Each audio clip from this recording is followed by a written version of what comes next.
community in Maryland give us a fire truck, and then a community in Louisiana give us another fire truck. Man, I'm telling you, anybody that's been witnessing this over the last 3 weeks that doesn't realize what America's really all about is just blind and deaf and dumb.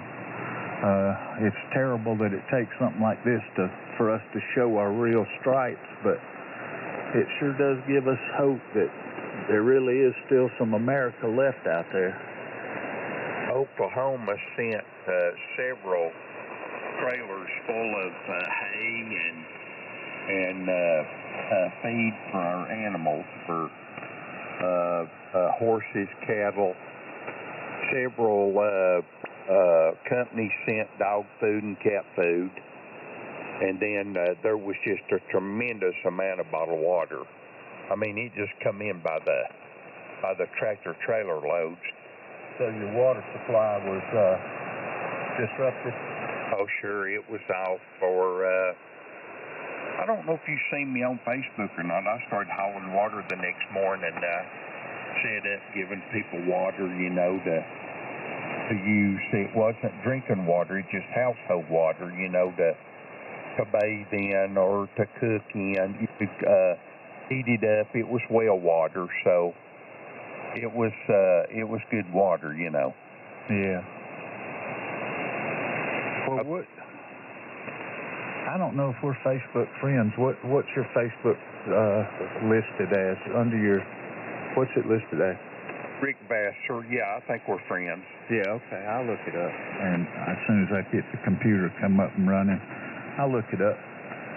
Yeah, I'm pretty sure we're friends on there. Well, we're friends on the air. Well, yeah, I think you're right. Yeah. Great. Somebody's going to come in here and disrupt this harmony.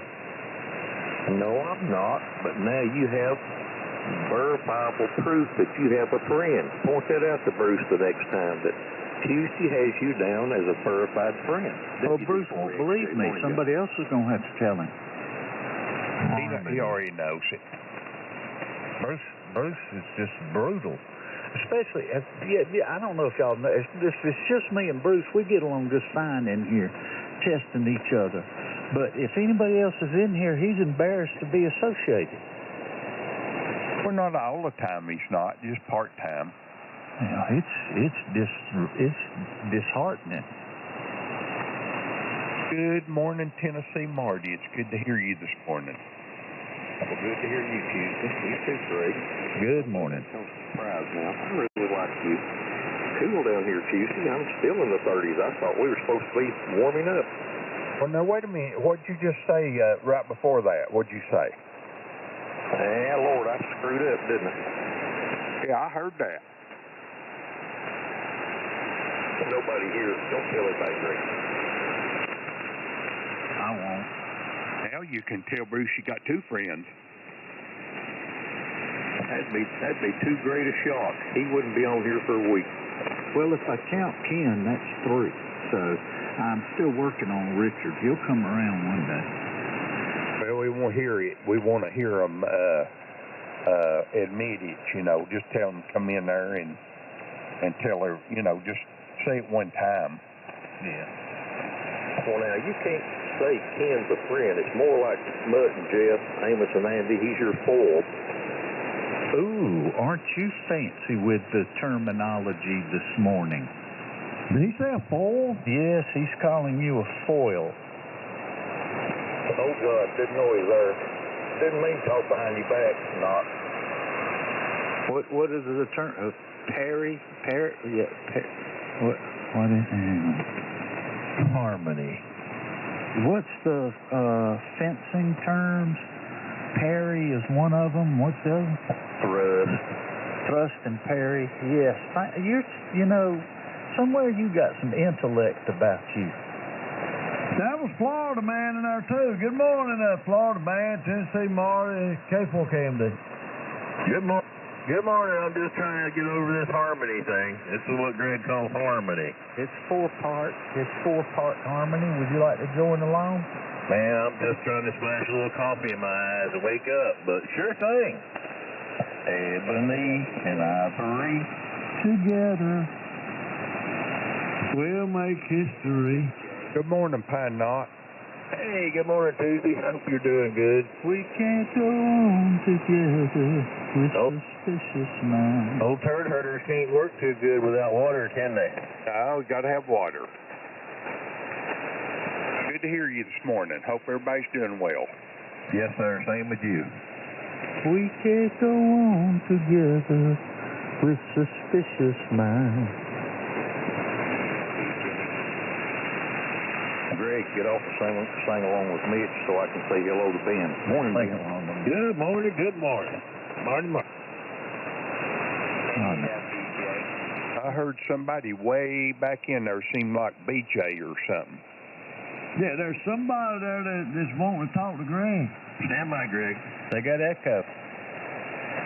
Yeah, November 8th, Foxtrot, Victor, Julia. Hi, whoever you are. Victor Julia, go ahead, sir. Yeah, I just wanted to get an audio report, setting up a new mic and equalizer. How does this sound? Fantastic. Well, I can hear you. I don't have a real good copy on you, but what I can hear, you sound okay, sir. Sounds like he's sitting up in the cab of a Peterbilt. That's the best galaxy I've ever heard. Yeah, it's a good galaxy there. I wouldn't let go of that one. Try the Echo. Try the Roger B. Greg. Try Come the on, Roger Greg. B. You both coming in at the same time?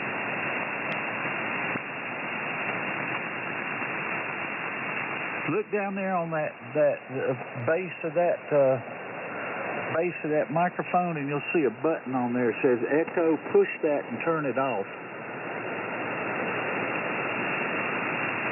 Okay, it's turned off. There we go. That's better.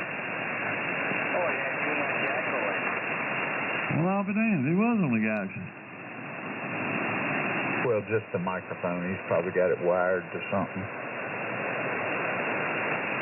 I knew. I could tell. I have it wired to an equalizer. Oh, Got it wired to an equalizer. yeah. Where are you located, Victor Julia? Bellevue, Florida. Okay, I'm in eastern Tennessee. Name up here is Rick, K4TUE. Well, you got a great signal. You're flying over F9.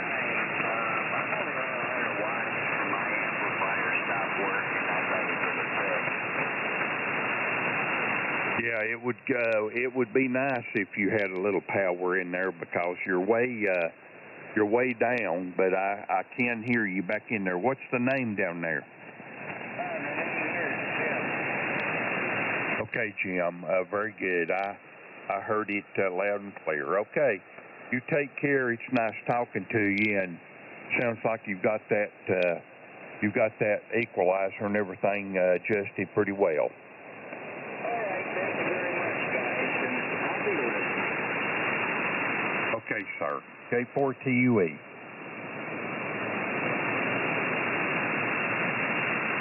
Have I about got that, Ken? I got a question to ask.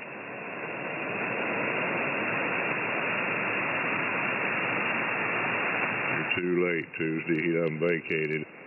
Oh, is he done gone? They had to go feed the cats.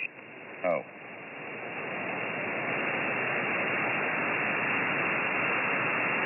He didn't think he was going to get caught.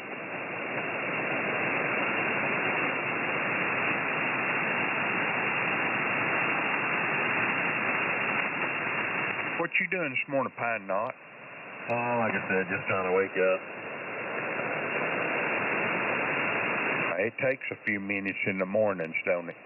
Hey, Well, some mornings are worse than others, seems like. why are you working so hard to change his nickname, Tuesday? No, I just give him that name. That's just what I call him. He was out there burning firewood, or fixing him a fire or something. I don't know what he is doing. I just started calling him Pine Knot. I need to stick with Florida Man. Yeah, because it's confusing to some of us older folks. Well, it don't take much, Greg, to confuse you. No. Yeah, we gotta keep Greg from getting confused. Yeah. We gotta keep him in that harmony. There's that word again. Thank you, Ben. How's your mom doing, Ben? Doing good. She's don't like them damn doctors anymore, but other than that, she's doing all right. We all have that. We've all got that problem, you know, and it's probably going to get worse as we get a little older. So, anyway, I'm glad she's doing well. KG4WQQ, top of the hour. K4 TUE. Thank you, Richard. K4ABG. WD4XJ.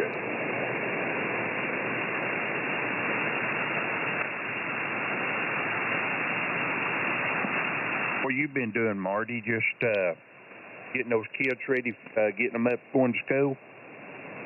Well, that's a few other things. I've been doing one of your jobs. I've been unclogging drains Tuesday. A big drain, though. Before they played on the branch down here, the beavers are dammed up inside a culvert. Had it backed up where they couldn't get across the rocks, so I took a mattock down there and crawled up in that drain pipe here and broke that beaver dam.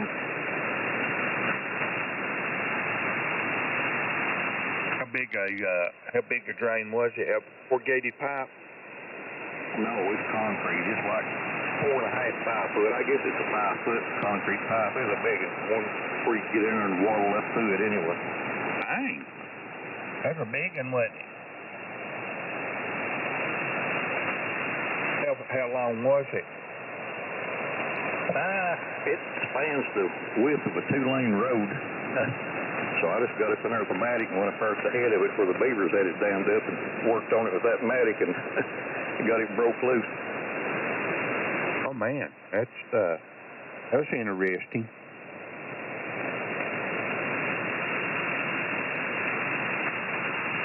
I didn't know anybody still used a mattock. Oh, yeah. Well, I would understand you not being able to use a mattock, Gregory. I imagine you use them working on them sewer lines all the time, don't you? Hey, I do. Ground's hard. I've seen times I've loved to see the mattock. I got to be honest. I don't think I even got one out there in the shed or the building. I don't think I've even got one. They used to use those wide blade mattocks. He probably wouldn't know about that, Marty. Back when they dig potatoes and stuff like that. Well, you can cut a stump root with it. You can cut a stump root with them mattocks. Well, yeah, that's why the back side of that mattock, you know, you can sharpen that thing up and you can cut a root with it. That's right. I know about things. Y'all discredit me every day. A building full of manual tools like that, and I'd rather use those just for the exercise than my chainsaws and junk like that. I've got mattock, bow saws, double bit axes, hatchets. Lord. Oh, yeah. They all work in the rain, right? Yeah. That's funny. You're Called funny, a large equipment operator. You're funny, Ben. Well, I've been told that before. KI4SVQ, headed for the coffee pot. Be right back. But they usually put that looking on the end. Hey, Richard. Yeah? Going to Lawrenceville this year? I don't know. I may do it. I don't know if I'm going to get to go or not, but I was thinking about maybe loading the camper up. Me and Cindy go down and spend the night. And I'd like to go.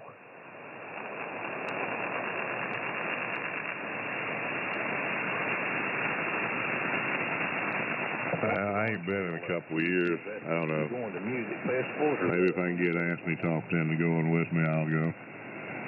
I'm sorry, y'all keyed up. I heard what you said, Richard, and I heard a little bit of what you said, Marty. Sorry, Richard. I was just asking you if what was you going to Lawrenceville for? Is there a ham fest down there, or is it some kind of music fest or something? No, it's Hamfest, and it's on a day that say 60, 70 degrees. It'll turn out to be a good. It's a real good Hamfest.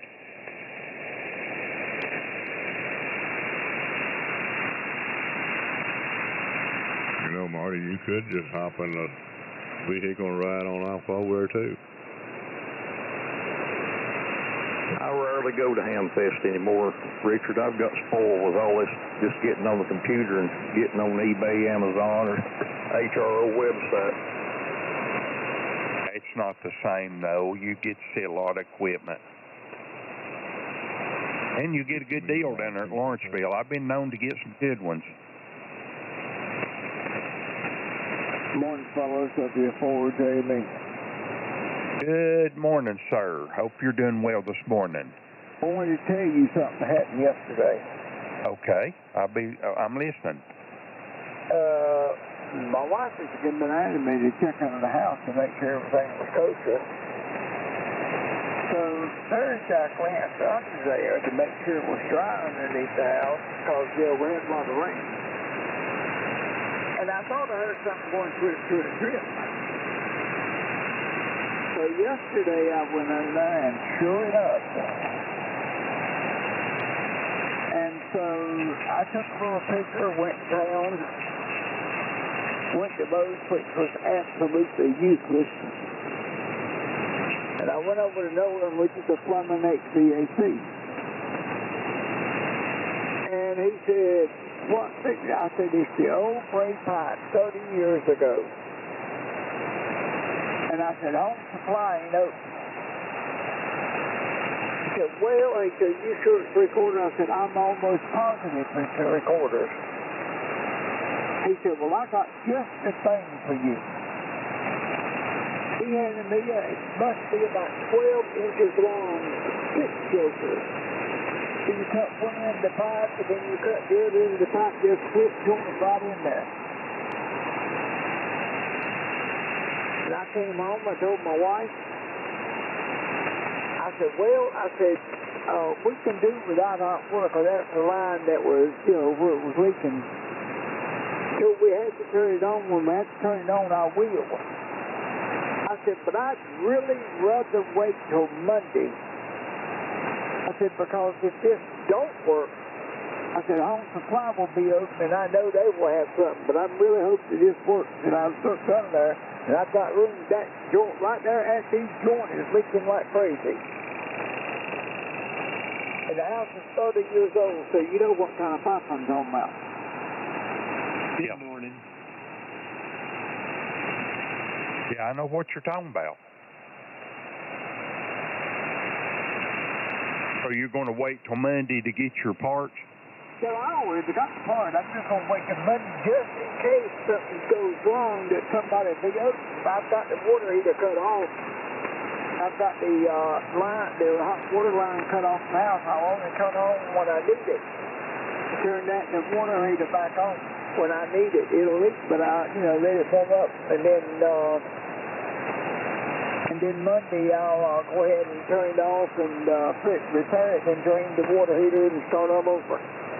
Are you, let me ask you this, are you talking about the gray polybutylene pipe? Yeah, 30 years ago. Well, I understand that, but you could also get you one of those gator bites and put on there. They work good on that gray pipe. Well, I got this thing that he gave, piece of line that he gave me, kind of looks like one that goes under a sink or goes to a commode or something like that, but it's real big and thick. Yeah, that's too. Sounds like you're trying to use a quick coupling. Yep, that's exactly what he got. Quick coupling with, and the pipe is very thick. It ain't that flexible at all. Yeah, you don't want that.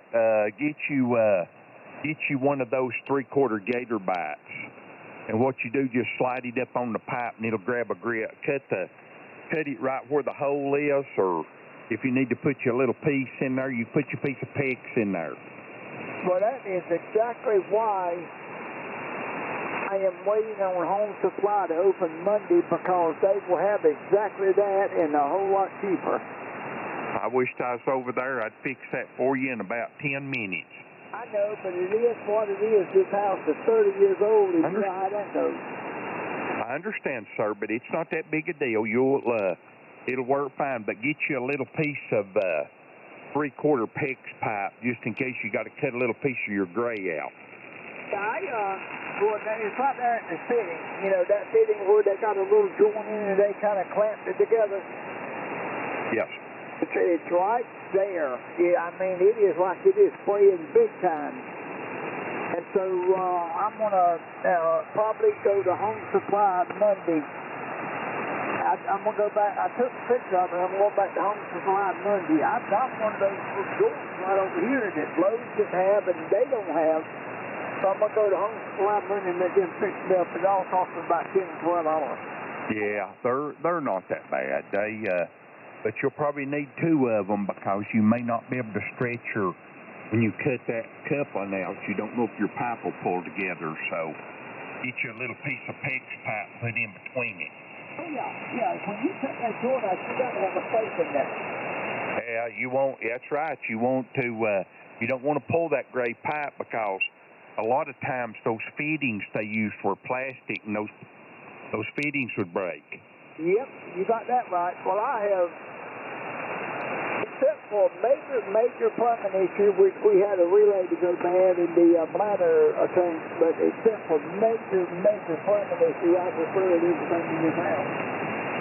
You've done pretty well. That's I think you got something going on there. Guys, I apologize. I just wanted to let you know about that W4JME. Now y'all can carry on. No, I want you to tell me. I want you to call me when you got a problem or something. I'll talk you through it. If you have any problems, you got my phone number. Just call me. All right, I'll do it. Like I say, I'm just waiting on Monday morning when Home Supply they close on Friday afternoon, so I'm too late on that. So I still got the receipt for this other. So it's just a matter of taking it back to her. Okay, buddy. Well, it sounds like you got a plan going together. A4TUE, a little bit late, I think. N4. AG4WQQ. Morning, Ed. Morning, everybody. Hope you're doing well this morning. Yep, getting woken up here, trying to enjoy a little coffee. Got that generator running? No, I'm on. My power's back. Ed, how did your visit from SEMA go with Jose? I'm about to find out. I hadn't logged in to see what the report says yet. Well, don't get your hopes up too far, okay? Well, is Asheville still without water?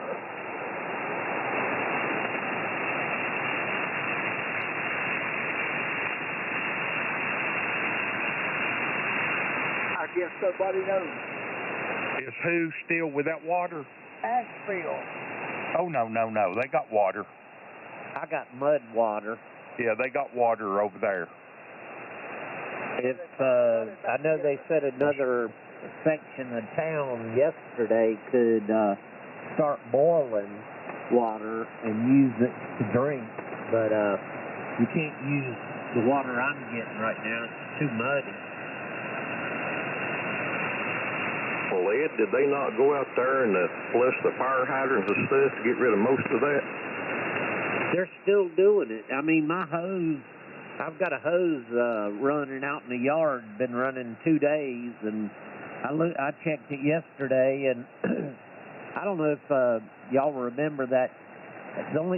It's got where the hose is running in the grass. There's this bubbly little pile of bubbles that are all not chocolate brown, but like coffee colored with creamer, and you see it at the beach sometimes, how they get that foam comes in with the waves and it'll stay on the beach. You know what I'm talking about? Yeah.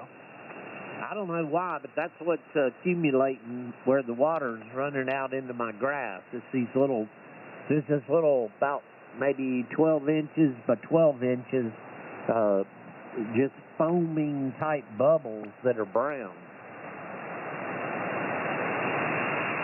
Well, that's the reason I asked about the fire hydrants. Usually if they do something like that, you don't have to do repairs around here. They'll take all the fire hydrants and flush it out so you don't have to wait so long for it to get to your supply line. Well, they're only the water is coming into South Asheville, and I don't even know if they've got it in downtown yet, but I know South and West Asheville have drinkable water, but that's coming from a reservoir down there. And this North Fork Reservoir, they're trying to put chemicals in it right now to clear the water, but we're not, this side of town, the east side of Asheville, is not drinkable water. You can flush the toilet, but even when the toilet flushes, it looks like somebody did a number 2 and it didn't flush.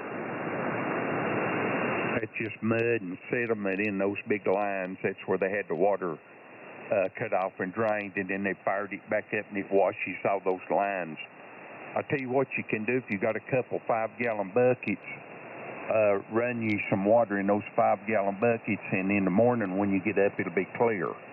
You can use that clear water then to, if you need to wash your face or something like that, or you could at least boil it. That makes sense? That'll get rid of the bacteria, right? Yeah, boiling it will get rid of the bacteria. I don't know. I'm telling you, it's so sediment rich. You would think it would do that. Wouldn't it clear up if it sits in the toilet bowl overnight? Yeah, but it'll settle in the bottom of your toilet bowl. It'll turn your toilet bowl brown. I mean, you'll be able to wash it out. It's just it'll be a skim coat of brown, but you know, it's going to take a while, Ed. Yeah, I mean, I know that if we get water here in Beatree, it'll have to come from what they call North Fork Reservoir, and that is the one up above Black Mountain, and they worked hard to get a patch pipe in there. I think they said it was a 60-inch pipe, but it's, I don't know, I'll be honest, this is, if you get on the website, they admit it's going to be, they haven't determined, let's put it that way, it's undetermined there's certain parts of it, like I'm in, that they don't even know when the water will be drinkable. Oh yeah, it'll be a while, I'm sure. And all of this ties into toilet tank health. And there is such a thing as toilet tank health. Now, if you don't believe it, ask Tuesday now. Usually, I don't know if that helps you or not on that trick on the toilet tank, or that flapper valve in the very bottom. It's going to suck the bottom before it gets that clear water on top. Oh yeah, it's got, you know, it just, I ran me some water in. I tell you what I did do, Marty. When our water was threatening to go off, I ran my I've got a jacuzzi tub in the bathroom. I just ran it full of water. And I let it sit for a few days, and when it come back on, I just went ahead and drained it. And you wouldn't believe the skim coat of brown water that's in my jacuzzi tub.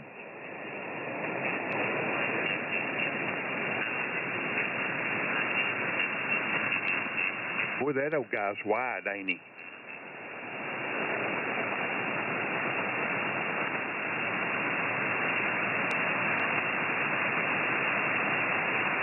Yeah, he was scratching on me a little bit. I think he's running everything a little bit to the right there. He's wanting to be heard this morning very good there.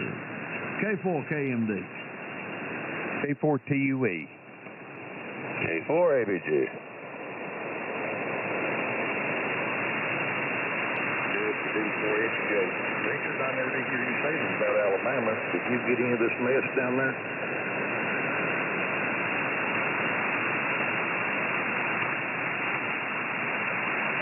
I didn't even know Richard had a coffee pot to go to.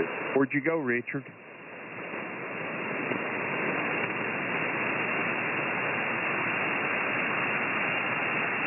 It was probably Greg Harmony.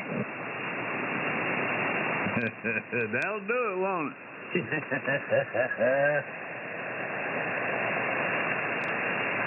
No, Marty, I didn't get nothing over here, and I just went in there and got me a cup of coffee, that's all. This is Greg the Roy Show. It is. If you ask him.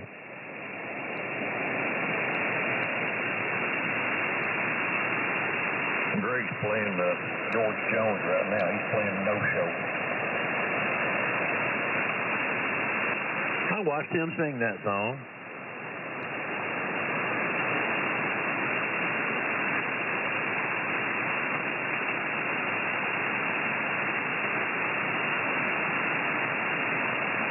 I think I even had a T-shirt one time that says, "I saw No Show Jones." Did any of y'all have a crush on Tammy Wynette? Oh, yeah. Oh, man. I think Greg had a crush on George Jones, didn't he? Wasn't it George Jones she sang with? Oh, yeah. I think they had some youngins together. I mean, they were married for a while. And don't forget Prince. He had a thing for Prince.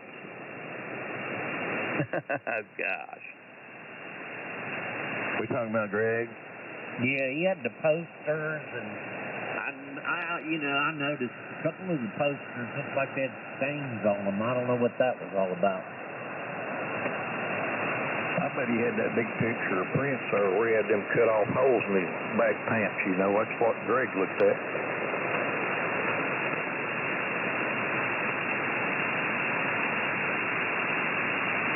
Hey, Tuesday. Yes, sir.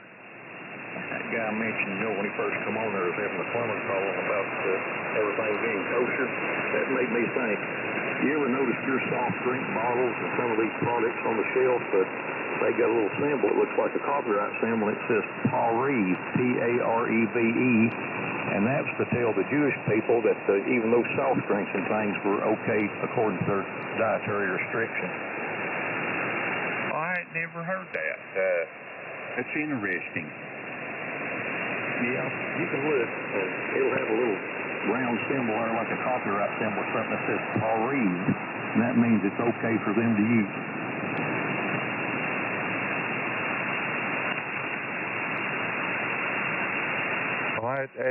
That's interesting. That sure is. Wait a minute now. Daggone it. You've done this before quite a few times, but you done lost me there. What did you say about that Pareve? It's on a lot of your soft drinks and things you wouldn't think about. You know they can't eat pork and stuff like that, but they have a symbol that some of the companies put on there that Pareve that tells them like soft drinks and cocoa and some of the dry products are okay according to their dietary restrictions. They're okay to use. Oh, for the kosher thing? Yes. Oh, okay. I never did really know what that kosher was about. I thought it was something up there in New York City, and in a Jew, they wanted kosher. I never did know what kosher meant, really. Yeah, the preacher blessed it. Is that what it is? That's the way I understood it. I'm probably wrong, though. I was educated down here in Florida. Y'all stand around in flip-flops and all? That's right. When it gets below 70, we got to put a jacket on with our shorts and flip-flops. I got to tell you something, man. The last couple of days, I've been laughing at some of that stuff. And whenever I get a chance to look at the phone on Facebook, there's a whole lot of stuff being put on there. People making fun of y'all freezing to death down there when it got down to 59 degrees. I mean, my God, but... so there's a whole bunch. One dude laying on the ground beside one of them lizards, and neither one of them can move, and it shows some feet. Had to put on some regular tennis shoes, closed-toe shoes. I mean, they were having a ball with that. I got to look for a long pair of breeches. I mean, I got shorts. That's all I got down here. Yeah, that's what they was saying. I think I got some dress pants in there.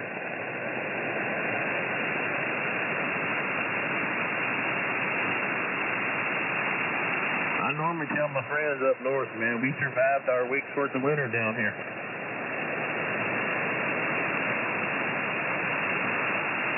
I reckon them blizzards down there in Florida is like our possums, ain't it, Ken?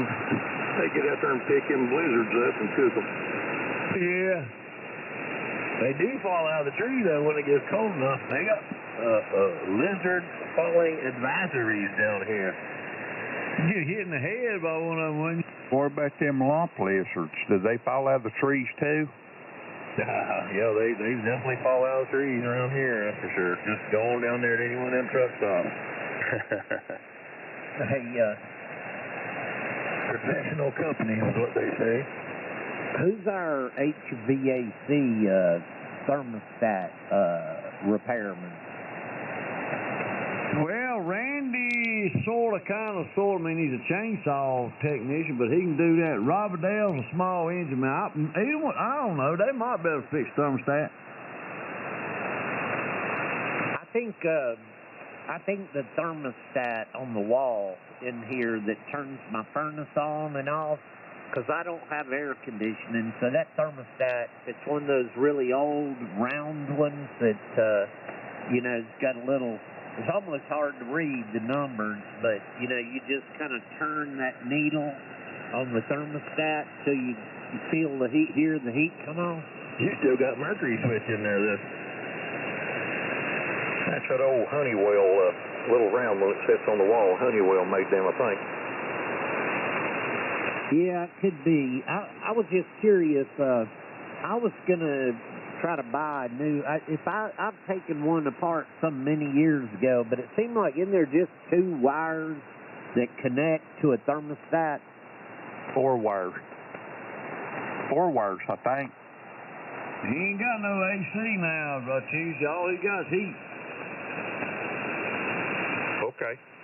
Well, He can get the right warranty. You see, there ain't no trouble. You pull that little zipper off them four wires is in there, and you take your phone picture of it, just stick them right up to the replacement. Most of them in the same place.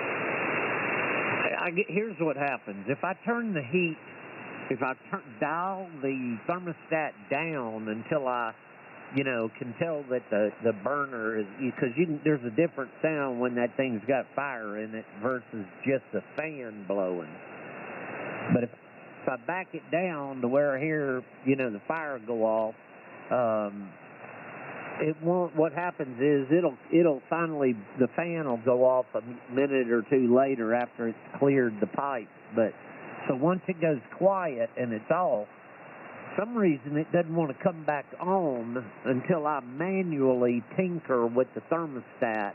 I don't know if that mercury is, I don't know what's wrong with it, but the thing is, you got to run it up about 5 or 8 degrees above where you cut it off before it'll kick the thermostat, the furnace back on.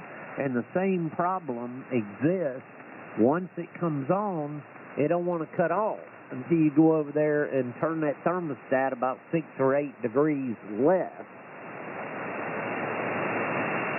You reckon you can figure out a way of kind of taking that thing apart? You might take that thing apart and deox that, probably a round contact in there or something other. I don't know. I mean, I ain't never took one apart. You might have to get in there and clean that thing a little bit or something. Sounds like you just need to change it to one of those digital units.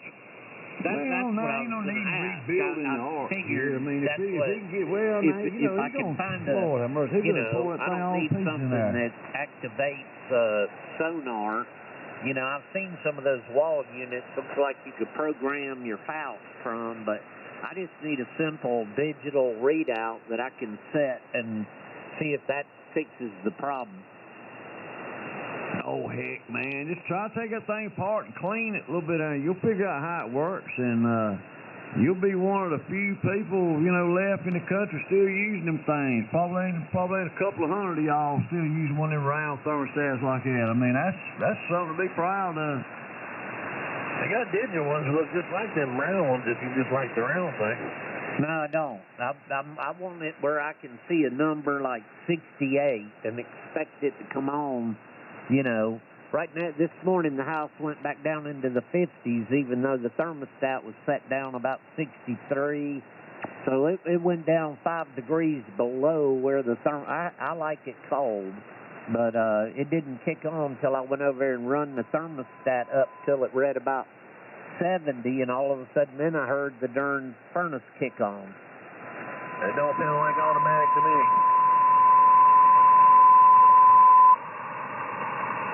Yeah, I'm looking now.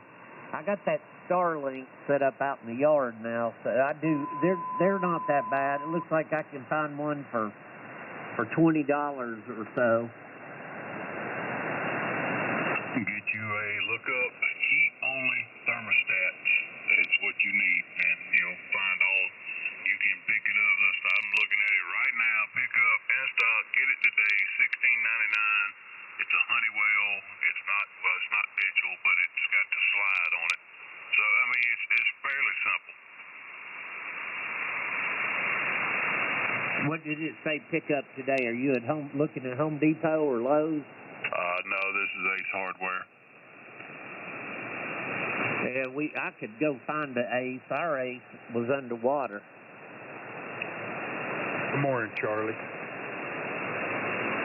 Morning, Tuesday. Yeah. Pull the cover off the one you got, Ed. See how many wires is going to it. And there's probably 4 wires. Because you've got the option. No, you may not. But there's probably 4 wires going to it, and all you'll need is a 4-wire thermostat. It's not hard to put in since you've only got heat. There's nothing to program. It's basically a on-off switch with yours has got the mercury in it, but the other ones have a thermistor in them, so it's not hard. Yep, I don't know why I'm looking at Google's what popped up, but I do see what you're talking about now. Heat-only thermostat, and then there's a heat-only thermostat 2-wire. That's why I said pull the cover off the one you got and see how many wires you got coming to it. Roger. You may have 4 because you got to turn the gas valve. The gas valve may have to come on when it energizes.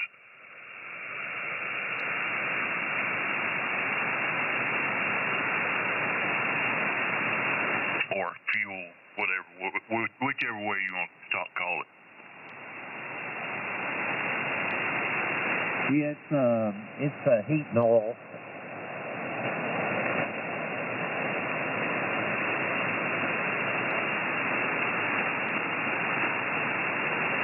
Yeah, I see exactly the one you're talking about now with the slide for $16.99.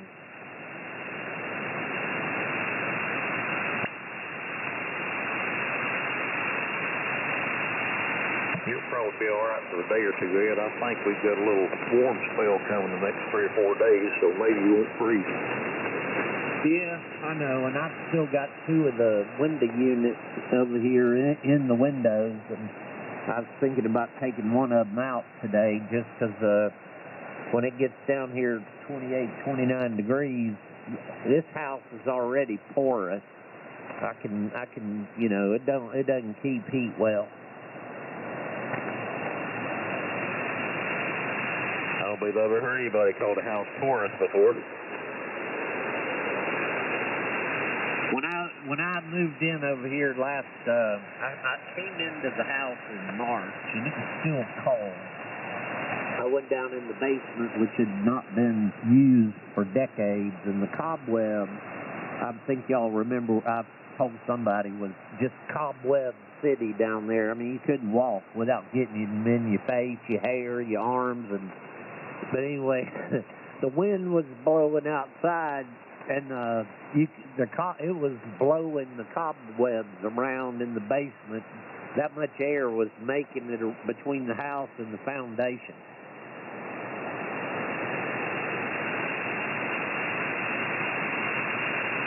And they put these really nice windows in this house. It's got the kind that, they're thermal pane and real easy. I guess they're vinyl probably. They slide real easy, and then each side got a latch where you can let the window in towards yourself for cleaning. I mean, but you know, they didn't do anything about the hole where you can see down in the basement from the up here in the house through the wooden floor. It just, you know, but it was a step in the right direction anyway with the windows.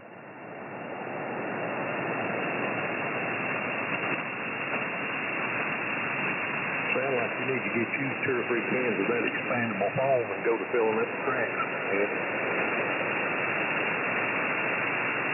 Yeah, I could do it from downstairs. When the sun is late in the afternoon now and it's lower in the sky, it lights up that basement. My basement has two big glass windows that face the west, and I mean they're like floor to ceiling type windows, and it lights that basement up. When you walk into my bedroom, you can see the basement downstairs through the cracks in the floor.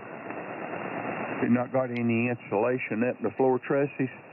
No, It's I'm not sure. I looked up there in the attic, and I couldn't tell if it was about 1 inch of rag wool or it's just 1 inch of dust. Yeah. That's not going to be fun. Hey, Tuesday. Yes. Let me relate a little story to you here. A friend of mine, he don't live close to me, but he built a new house and stayed in it 20 years. Never been up in the attic. And he decided he was going to make a space up there, put Christmas trees, etc., all the junk in the attic. He opened that attic door up and went up in there, and they'd put insulation in the house, but they'd left it in the rolls, and it was still in the rolls in the plastic upstairs for 20 years. It had not had any insulation in the house. Oh, my goodness. What about that? They could honestly say, yeah, we put the insulation up there, they just didn't unroll it. Yeah, they didn't put it where it's supposed to be. They just stacked it up there. Now, I blowed my insulation, Marty, when I built my home. I had a truck come out and had it blowed. The only thing I've got against that blown insulation is if you have to get up there and do any work, boy, that's a mess to crawl through up there and stuff. Now, I didn't put that Oichi kind. I put I forget what it was made out of, but it come in big old packs, and they put it in this machine and blowed it up like a big vacuum cleaner type blower.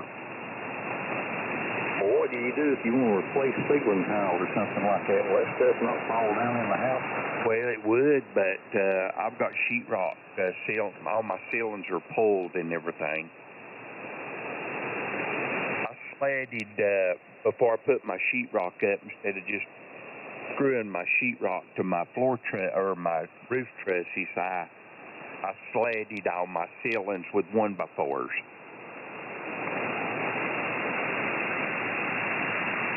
And screwed my sheetrock up and everything. It turned out pretty good. I've been in 40 years now.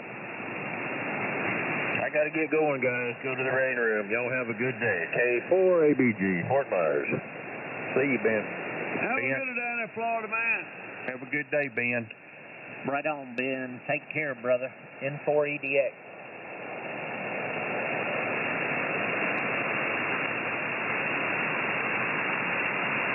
You'll be surprised, though, how much money that saves you just by blowing that insulation up there or whatever, you know. But now I like that roll insulation too. You know, roll it between the roof trusses, and then blow you about 4 or 6 inches on top of it. Dang, that'd be good. What a horror value when you do the double deal like that. Well, I'd say you'd have good insulation. It'd hold the heat in. Yeah, that's what my brother did too. See, he found this. Ended up being friends with him, but a guy that has one of those blower machines. I don't know how that thing works, but damn, my he had that roll down Owens Corning pink stuff, and then damn, I think he put about 1 foot of that blow-in stuff on top of that. And he got a good R factor up there. Yeah, his house is unusual. You don't see too many that are slab above grade. I bet you don't see too many of those, do you? Are you talking about the slab being built on top of the ground?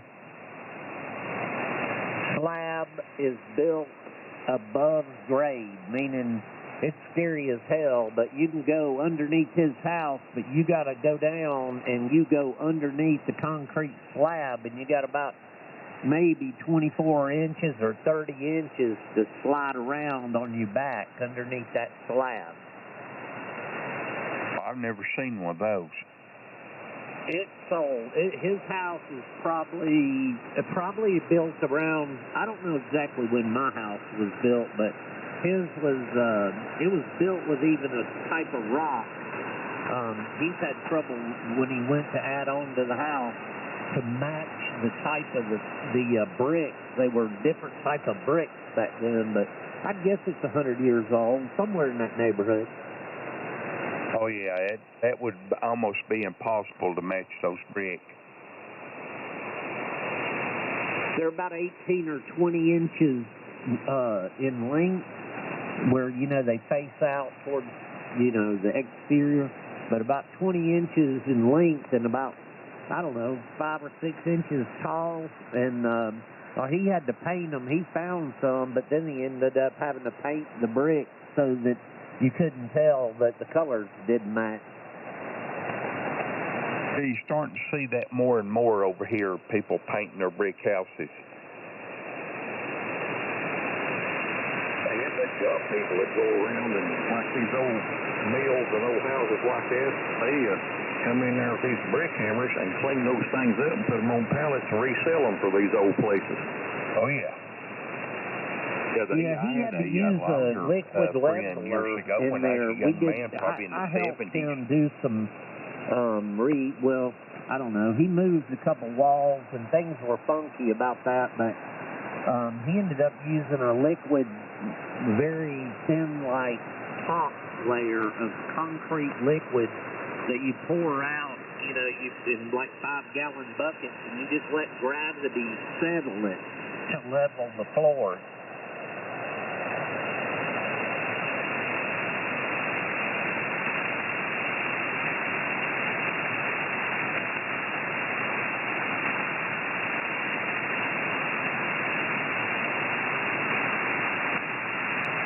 Charlie knows. You live down there in that Greer area, and my brother didn't pay but about $40,000 or $50,000 for the house originally, and that's been 20, 25 years ago. And because he got 1.5 acres or 2 acres, something like that, and it's in a nice. It's the original farmhouse for that entire, probably a half-mile area around it. And now that thing's worth like $600,000. Yeah,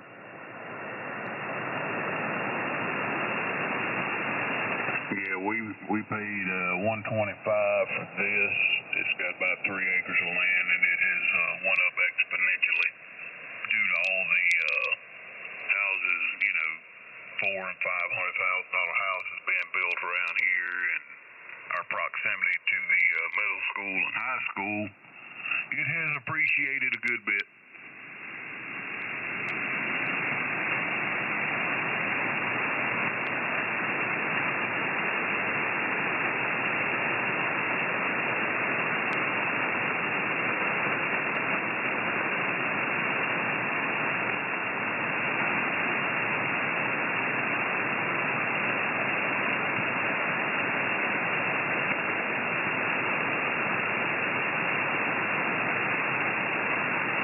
You know, Charlie, that's this little wall thermostat with the slide, that is another thing that Ace Hardware sells cheaper than Home Depot. Home Depot's price on that same little unit is $21.98.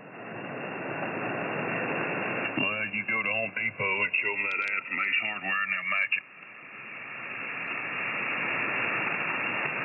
That old guy, there's one man that owns like 3 Ace Hardwares that are 4 Ace Hardwares that are scattered around Asheville, and the one we had over here in Swannanoa was in the same parking lot with the Engel. I tell you, you know, not that it was devastating looking, especially when you think about it tears down and moves houses, but like his pallets outside in the parking lot where he had bags of gravel piled up, and that water moved those pallets, and the concrete was still on the pallets. It was weird. Moved them right out in the middle of the road.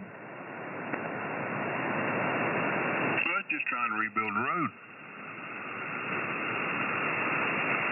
I know, but you know, I've carried about 20 of those bags of gravel bought from him and loaded them in my truck over. And then, you know, you got a real appreciation for how much a bag of gravel weighs, and then when you see a whole pallet of it sitting 400 or 500 yards away, it's kind of funny.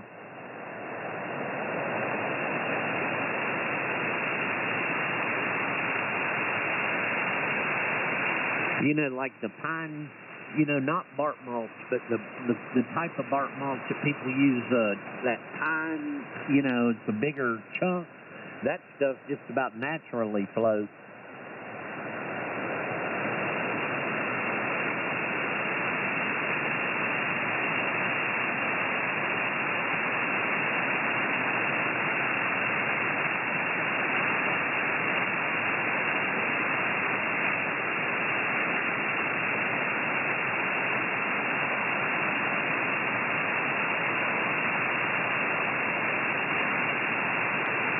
This Starlink is nice. I would love to be able to keep this one, but I gotta send this guy back this Starlink. It wasn't one of the freebies, but it'd be nice to get it up. I don't even know if the damn thing will work on my roof because of the trees. It's real sensitive to obstructions.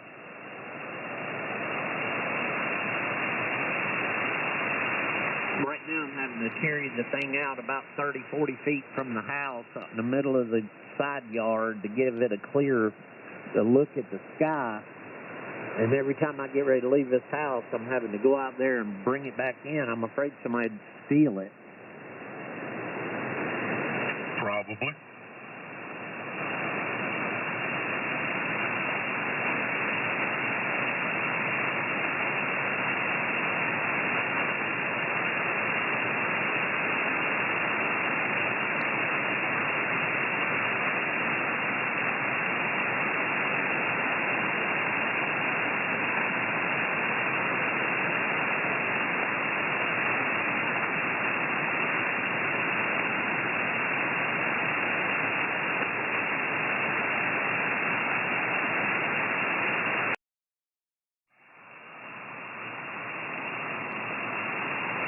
Anyway, good luck today.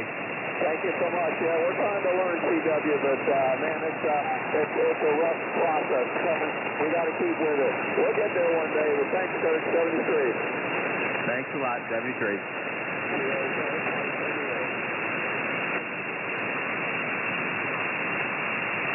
November 4, Bravo Juliet Hotel. I got you 5757, Bernard.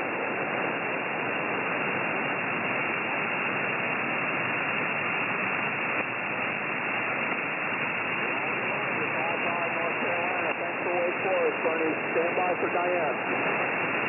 November 4, Bravo, Juliet Hotel, Kilo Oscar 4, Foxtrot, Hotel. 4 QSL.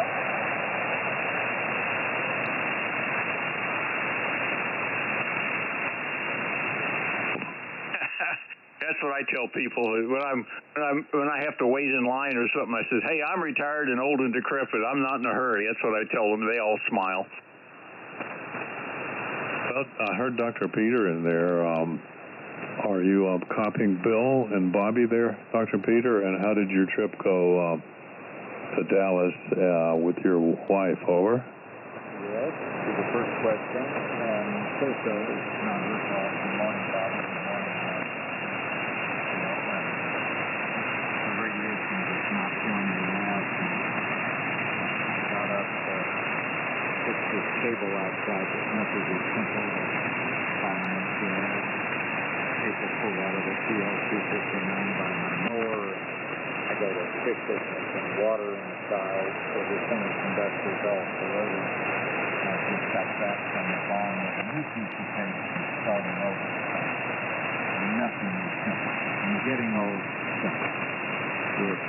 Mississippi, and if you have a terrible disease that sucks even more, and youth, intelligence, and retrospective wasted on the young.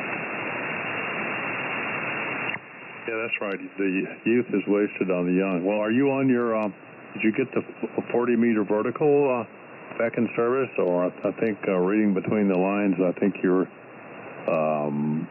intimating that you're still on your 80-meter Foursquare, over?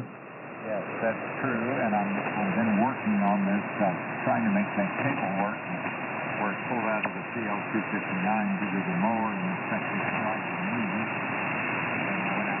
Oh, that was an hour ago. Just out of the effing canister back. Daughter wanted corroded. I was showing my lovely wife and to do a unit. Virgin Street, Bobby and roommate.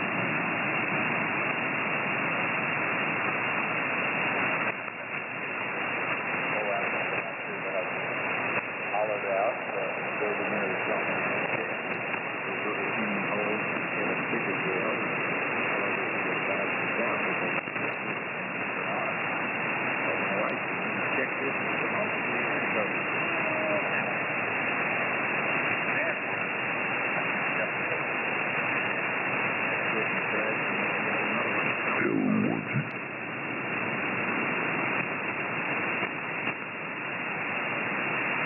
You still there, Bobby? Dr. Peter turned it to you. Oh, I'm sorry. Pete, I can't hear you this morning.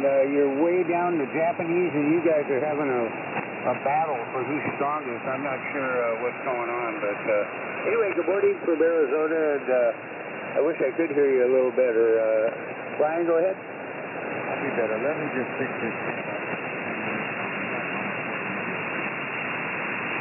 Okay, yeah, you did take a big, deep fade there, Dr. Peter, on that last transmission. Maybe you were straying away from the mic, or maybe your amp kicked off and you had to re-energize it, but you're fine now. In fact, that 80-meter Foursquare is doing a good job. The 40-meter vertical really does a good job over all that ground system, so... He's arriving this morning to help me put the 40-meter beam together. Yeah, I think I know. It's Jim from Sexy. Easy boy, you've been eavesdropping.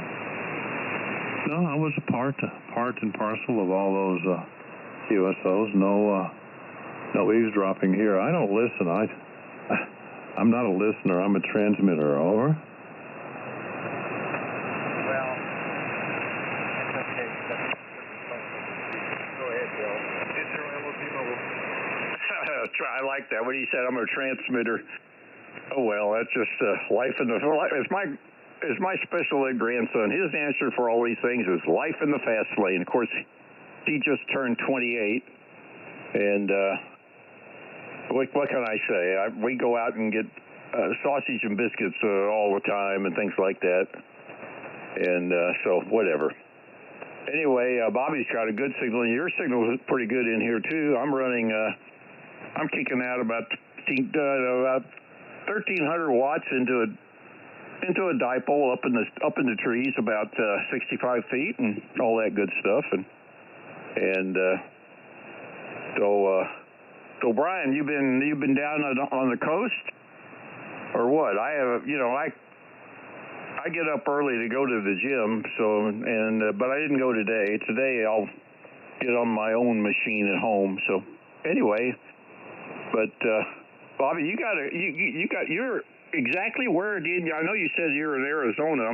When I was a tech rep back in my younger days, back in the 90s and before.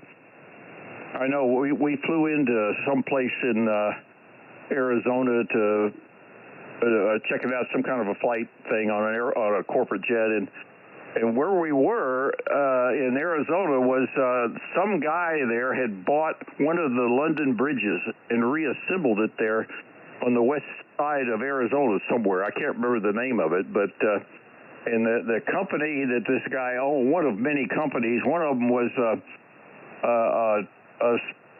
a small engine company. They made little gasoline engines, I remember. So anyway, back to you. Case, this is N4WC.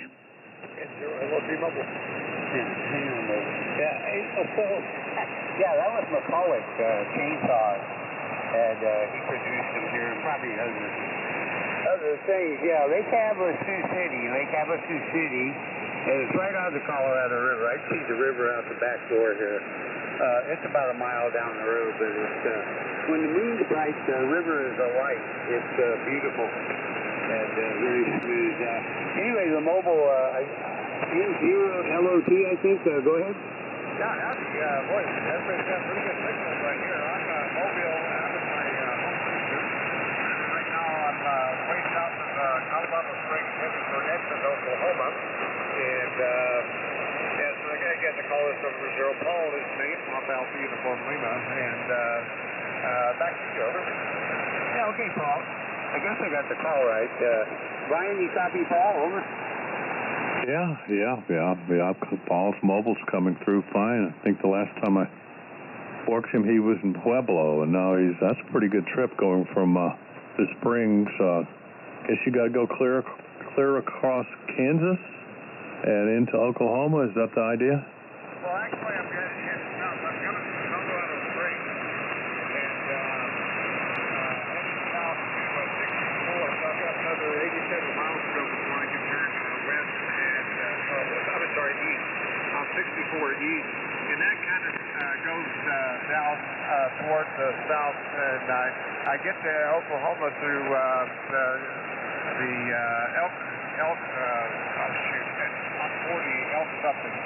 Elk City, and then I stay on 40 all the way into Edmond, over. Oh, okay. Yeah, well, you're really shooting back and forth there, Paul. And you're nice and 5'9". How are you copying Paul there, Bill? Over. Yeah, he's 5'9". Good signal. This is Bill. I'm 45 miles southeast of Bryan. We're in the Atlanta metropolitan area there, Paul. What was your call sign again? Mine's N4WC. Yeah, N4WC from November 0, Lima, Oscar, Tango, Mobile. So, yeah, I'm putting up about 400 watts right now. So, I'm gonna, I've got rain coming down. I guess they haven't gotten a lot of rain in here. So, about 75, but I'm keeping it down to 55, 60, because I'm feeling my wheels do some racing later in the morning.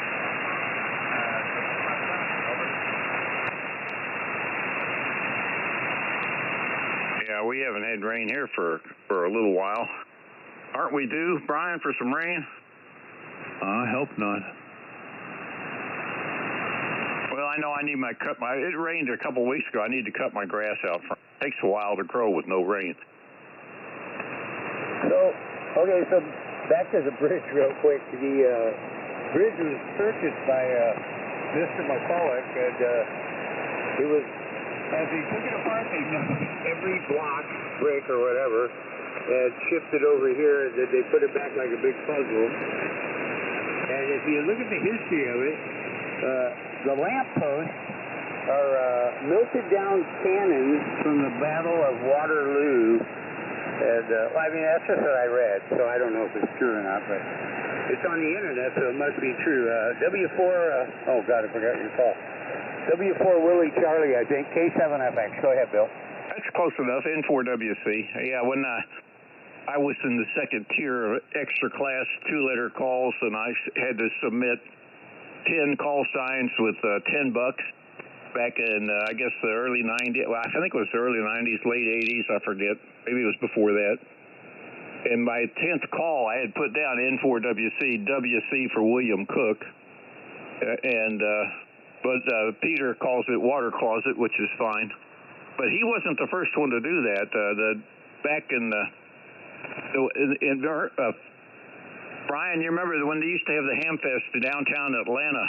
And I'm trying to think, we were at the Holiday Inn, and who was the guy from ARRL, the technical guy? Anyway, when I introduced myself to him, and he's the first guy I ever heard refer to N4 water closet. I know he's a silent key now, but that was back in the good old Hamfest days when the tailgaters were in the parking garage where they kind of went up from one level to the next in the good old days. But yeah, I've been up on that bridge, Bobby. That was I remember walking up, but I remember that he thought that was the ultimate bridge across the river. But there were a lot of them, and that wasn't the primary London Bridge. That's just one of the auxiliary London bridges. I know he was disappointed in that. But anyway, I was a tech rep at the time, and we flew on his corporate jet to observe something. I forget what it was, and we spent maybe a night there in Lake Havasu City. Anyway, back to you, N4WC. Yeah, okay, yeah, so the bridge, the actual bridge, the outside part is like a veneer, like you put brick on the side of your house or something. So he purchased all that, but the actual infrastructure of the road is all new concrete and rebar and whatnot.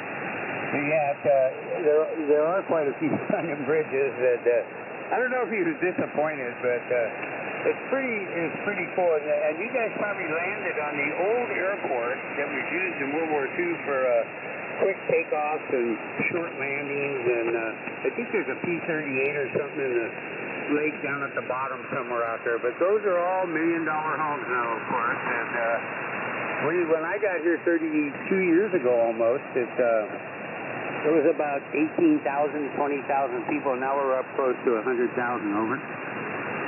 Oh, yeah, I'm sure we did. We were in some kind of a corporate jet. I don't know if it was a corporate jet that you could stand up in, so it was either a Gulfstream, like back in those days, probably a G2, could have been the G3, or some kind of Falcon or something. But I worked for a company that made avionics, stuff like that, mostly in the general aviation world, but some corporate and some airline stuff. So back in the good old days, I don't miss it. I don't miss flying and all that good stuff. Yeah, the Indonesians are 10 over S9 here right now. They just came in calling. Maybe they have a contest or something. Anyway, I'm going to listen for a bit. W4WMP, go ahead, K7. Oh no, the goat people are there now? Yeah, they're rising as we speak. Or the goat pluckers, as Tex used to call them? Well, all right, fine. Well, Bill had me worried there for a second, but no, I don't see any rain in the forecast, at least not out to Friday. So we got a few days left of good working days, although two of them get wrecked. I have to go to a funeral on, on Tuesday, a funeral on Tuesday, and then surgery for my wife on Wednesday. So I got two days blocked out that I'll lose, but all the other days look like I can get some work done. And I wish you good luck on your wife, boy. I hope it's not too serious. Is it snowing down there in your part of Colorado, or is it snowing down there where you are, or is that just up north? Well, I think it's just up north, but maybe I'm getting a little bit of breezy rain. I really don't know the outside temperature, but I'm complaining. Maybe I was sitting on ice or something. I don't know.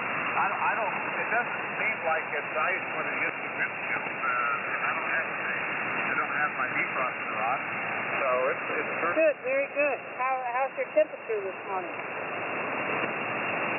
Oh, great. It says it's 6 degrees, so it's pretty warm. Oh, very good. We're at 38 here. Yeah, so not too far off. The weather's it was beautiful yesterday, and we got another nice. Even though my yard tapers off, and so it tapers off going back behind the house. So when you go around the back of my house, you step down a couple steps into the basement, and you can stand up. It's got a concrete floor in there for about 2/3 of it. But once you walk into the basement and go towards the front of the house, there's a retaining wall down there made out of cinder block, and it's about 4 feet high, and then there's earth, natural earth, the remaining about 15 feet to the front of the house. Yeah, it sounds like an older style foundation, but that's a good solid foundation. Well, that's where the wind is coming from. There's, it's probably, well, they said the house was moved here in 1917, but, I'm sure over 100 and something years, the foundation settled, and it settled away, and I've got gaps between the wooden foundation of the house, or the floor joist, and then the exterior rock wall. Now, that's how the wind is coming through the basement.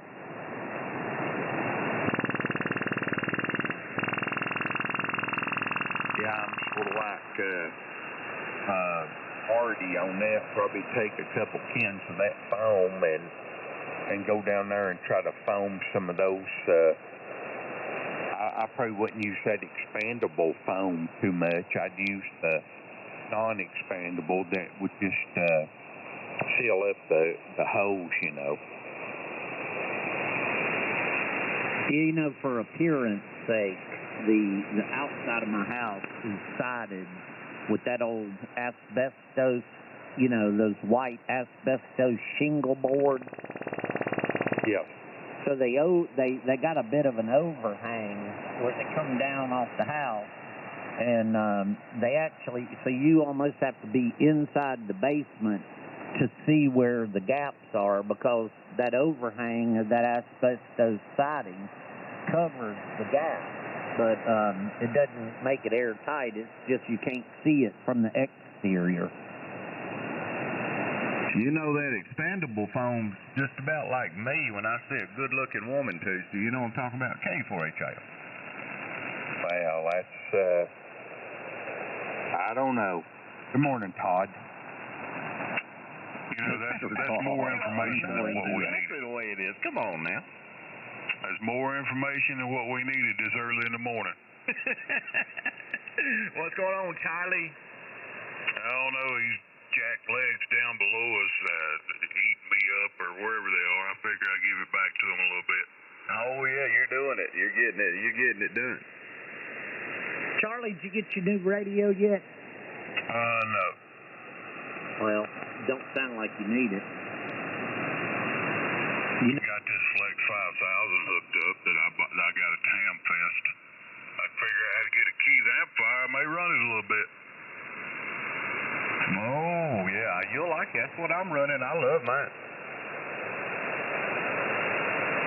I went out yesterday morning and tried to find that amplifier fuse cap for Ruben, and I went to both Ace Hardware and AutoZone, and the guy at AutoZone said, I've been here 14 years, and we never had a cap like that, I promise you. Anyway, I don't know where those things come from, but I guess you have to get them from Electronic Supply. Come from Ukraine, those did. Do you have the KE9NS program on that Flex 5000, Charlie? I do. Okay, I was going to say if you didn't, you need to.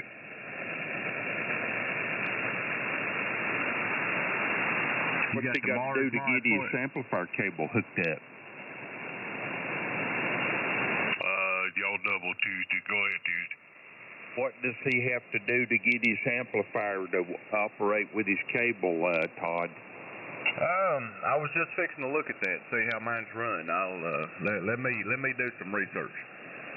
Well, I mean, I've got it hooked up the way it's supposed to be hooked up. I ran the 5000 I just sold with the amplifier. But there's something somewhere in the computer program that I ain't got checked that's not letting. It's not keying amp. I'll eventually find it. Okay.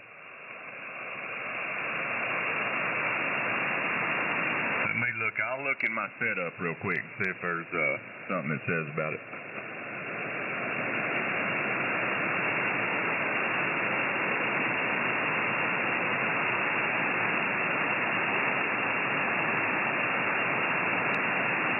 I got tired of fooling with it last night and turned the icon back on.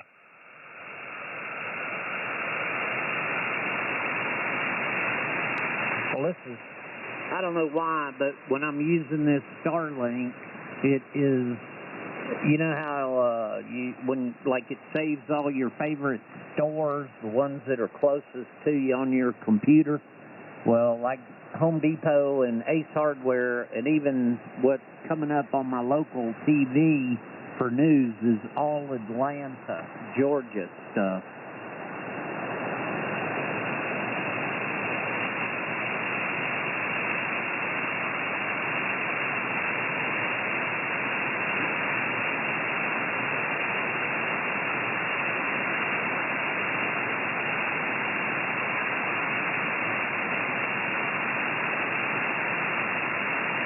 You know, Charlie, I never heard from that guy. I don't know how many times I've reached out to him. Do you think he's still programming those Fire Sticks? I'm sure. You probably just have to drive down there, Ed. I'd hate for you to make a trip like that, but I mean, I don't. Did you leave him voicemail or what? No, I see that he's posted on Facebook, and so I went through that Facebook, which I guess is Messenger, I don't know, but he's added posts. I guess he's just not reading his messages, or either he's not interested. Call him.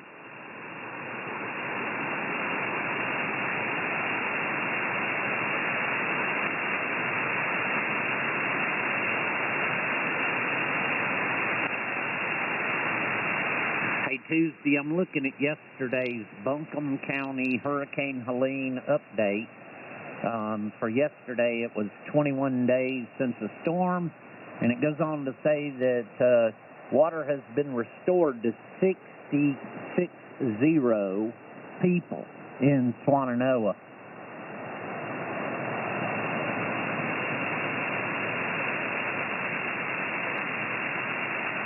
Yeah, it'll be a while on that water before they get that water cleared up. It says the town of Black Mountain and the city of Asheville water is now under a boiled water notice, meaning after vigorously boiling water for 1 minute, this water can be used for drinking, cooking, and more. Right. Yeah, we was under that for about 2 weeks.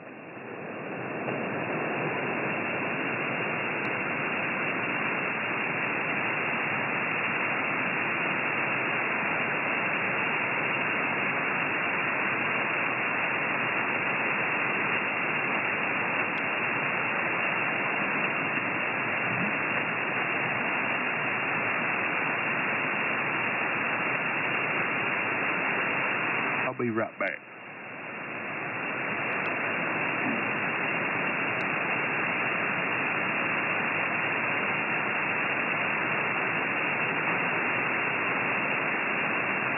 Hey, Charlie. Yeah. Have you tried the mixer on it? When you click on the mixer, it pops up a little board here. I know I've had trouble with that. You got to make sure the output is check power. All them are. They have certain spots they need to be in. Let me turn the computer on, bring it up. I'll just if you got a few minutes. Yeah, I do.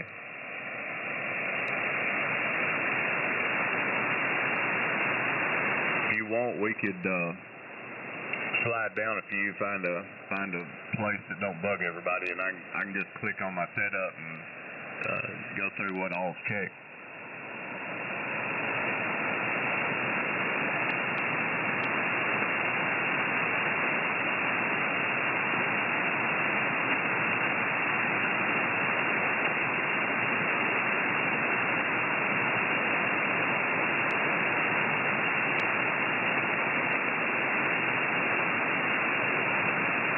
Computer I got running the Flex ain't hitting as fast as the one I'm using for, so it takes it a minute or two to boot up.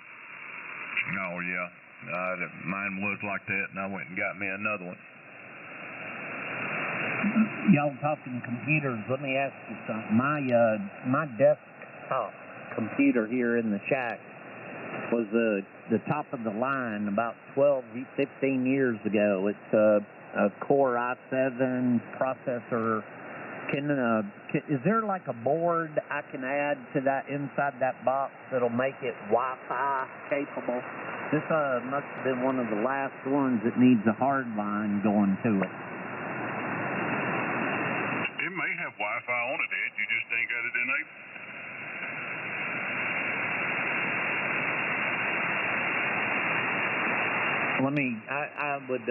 I'm gonna look that up. So I would look for Wi-Fi, just do a search for Wi-Fi. You see down there on the bottom where it says where you hooked up to the internet? Yep. Click on that.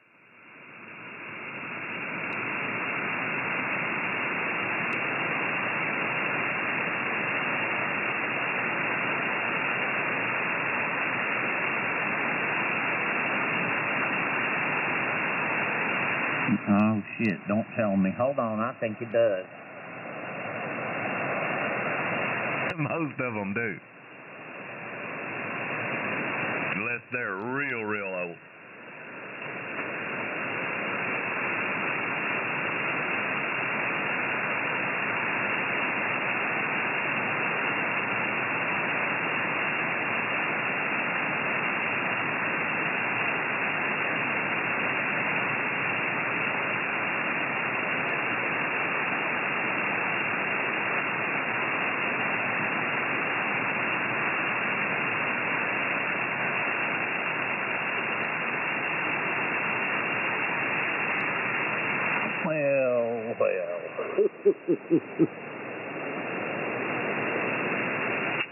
Old people in electronics.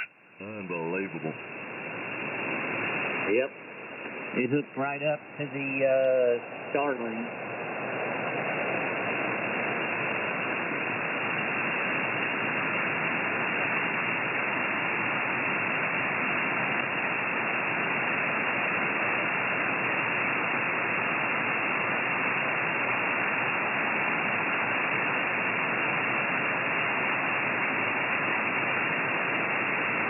Just so you know, I'm running version 2.8.0.306,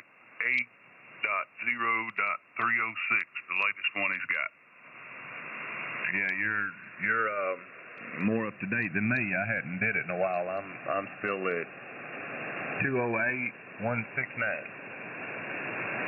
I may have to go back.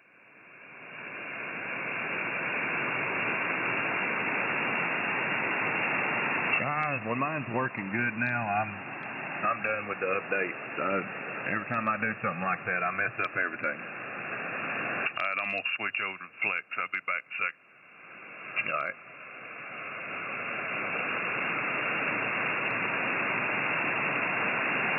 This is Kilo 4 Hotel India Lima in Nashville, Tennessee, where the air is clean and my signal's mean.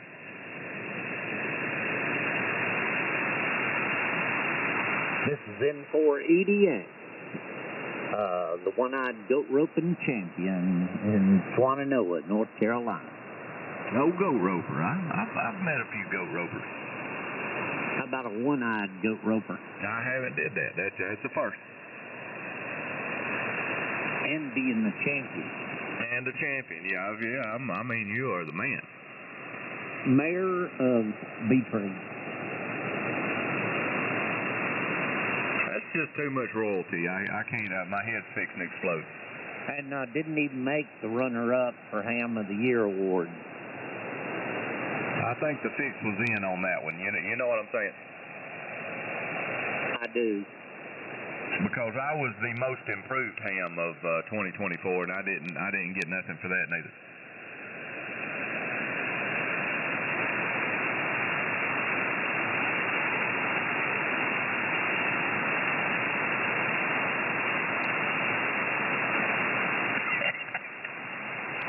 You know, I get frustrated with all the junk mail and the spam because I've had my email address for probably since the internet started, and I get probably 15 spam emails for every legitimate email, and I got some aggressive rules written, and because I get bombarded with all these auto insurance offers, I think at one point I got so mad that I I wrote a rule that if anywhere in that subject it says insurance, throw it in the junk folder.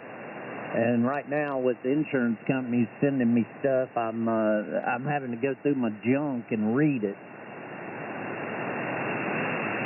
I know once they get a hold of your number or something like that, they just wear you out. You know, some of the most aggressive is Anderson window. I bet I get at least 10 per day from Anderson. It is Anderson. Yeah, Restore by Anderson. Renewal by Anderson. Yeah, that's it. I knew it was something. I knew it had that in there, but. Yeah, that's what I got. I got Anderson windows put on my house when I did them, and they was expensive. They was more expensive than everybody else, but all the reviews I read, they was quality and lasted. So I was like, I'll pay a little more. Oh yeah, my brother went with those top dollar windows, and they're very nice. He's got the crank out. You know, they roll. I guess they open from the sides, and then but they are beautiful windows. Yeah, mine are the ones that they just open and turn, tilt in so you can clean them and then put them back real easy. You know, they're really nice, but I tell you, I paid for them.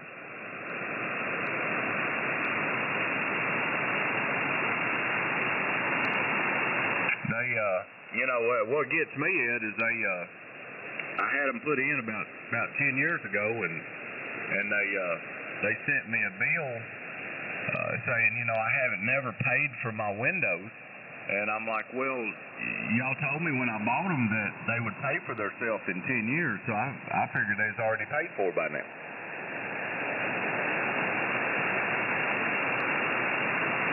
I'm with you on that. It's like me getting my Spectrum internet bill this month, and we ain't had service this month. And actually, I'm not sure how they're such crooks. They're one of the few people that bill you a month in advance.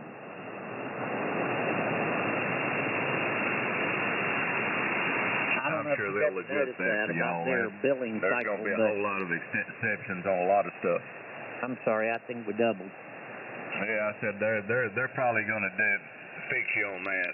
There's a lot of exceptions that's going to go on for that mess. Well, and I was sitting there thinking, because of the way they bill people, I think I pay about at the middle of the month, around the 15th, I'll send them a check for $130, and it pays for my cable from the middle of October till the middle of November. So what I actually paid them last month for the cable that I haven't had for the last 3 weeks. No, I got you. KU4HIL, I think we should have did that. Bruce ain't in here to keep us straight. Where's Bruce at? Was he sleeping in?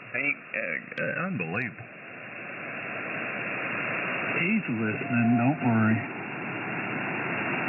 There's my good friend Greg. What's up there, Green Acres? Yeah, I sit here. Y'all put me to sleep about 6 times over the last hour.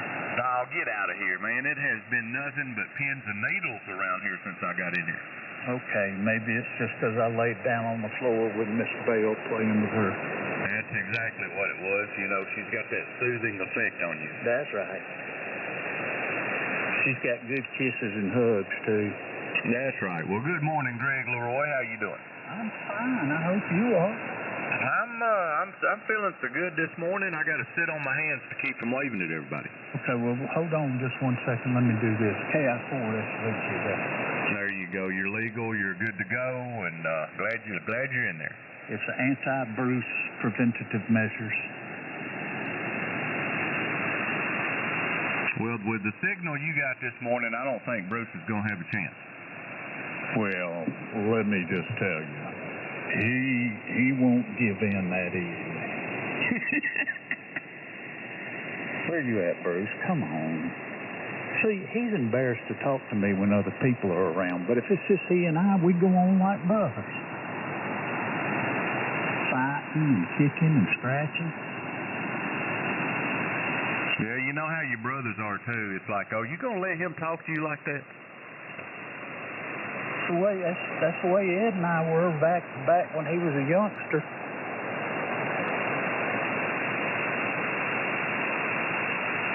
Charlie, did you get your radio turned on?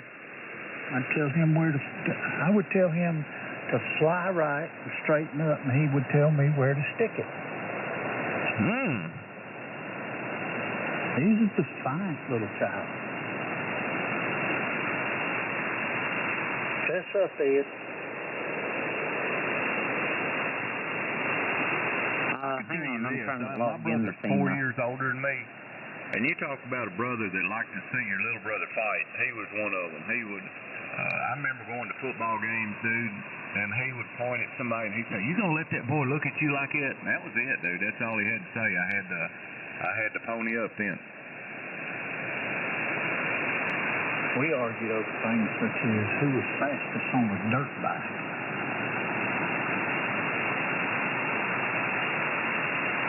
I was always the athlete, so I didn't have to worry about that one.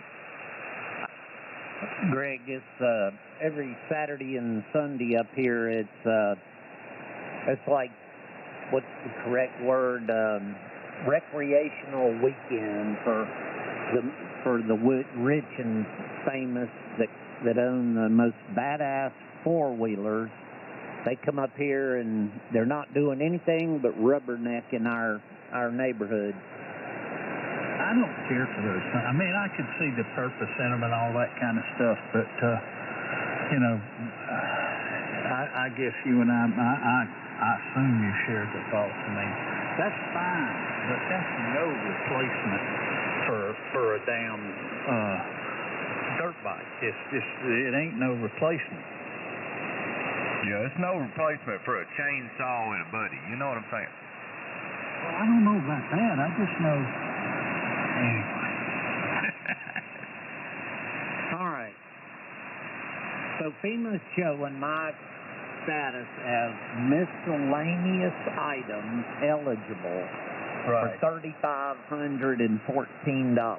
Cool. Man, you're gonna be able to buy everything you lost, and then some. Boy, they fixed you up.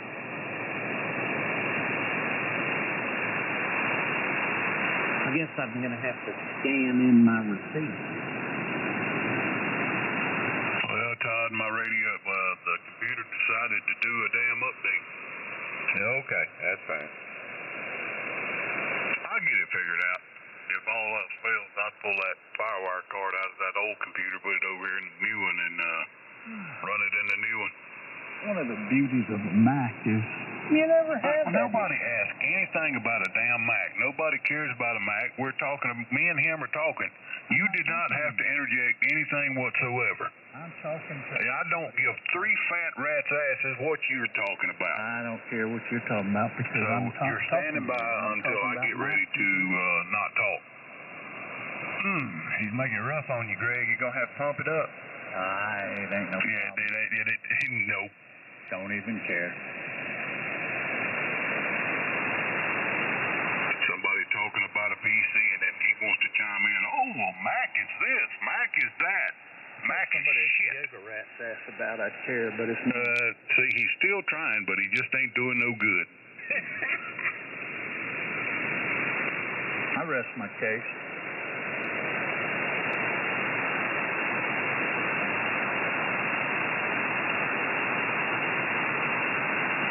I just had to look at my frequency. It's still good. Let me tell you something there, good Greg. Yeah. Guess who joined my FBO group? Oh, I have not a clue. Riley Hollingsworth. He is number 6 in my group now.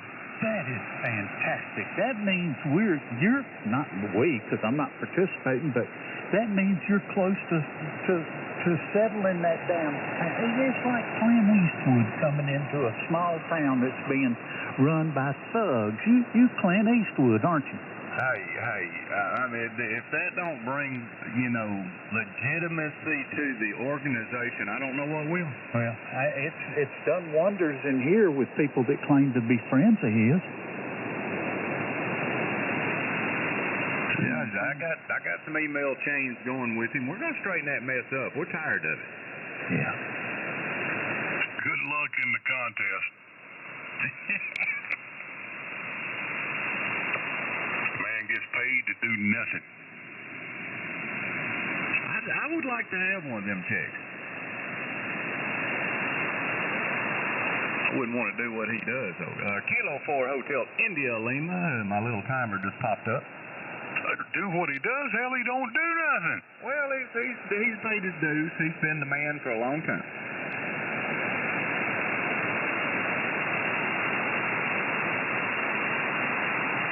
Sort of like, you know, some folks I know around here. You know, they paid their dues, and they're the ones that run stuff. There was a better chance of the FCC pulling up in your driveway back in the 60s when you were acting up on a CB radio than there is the FCC busting your ass for being a damn fool for years in here on the same frequency. They can't find you. Well, I've seen they've started sending letters out. I did see some kind of message about that. Oh boy, my knees would be shaking if I got a letter. You know, them folks that does it on a daily basis, though, it's one day it'll happen. They'll get a letter and then they'll just disappear because it won't be worth the $10,000 fine or whatever it is to keep doing that mess. That's all it's going to take is the FCC's going to have to get involved. And they're not going to. Well, the other side of that is let the damn weirdos hang out at the same frequency all the time. It leaves the rest of the bands open for other people. Yeah, you know, I haven't thought of that. You know, that's a thought. It works here on 15 and 27. All weirdos hang out on one frequency. Hell, we'd never hear Greg here again. See, the difference between me and other people, just that you haven't noticed, is I try not to get personal. It's not personal if it's true.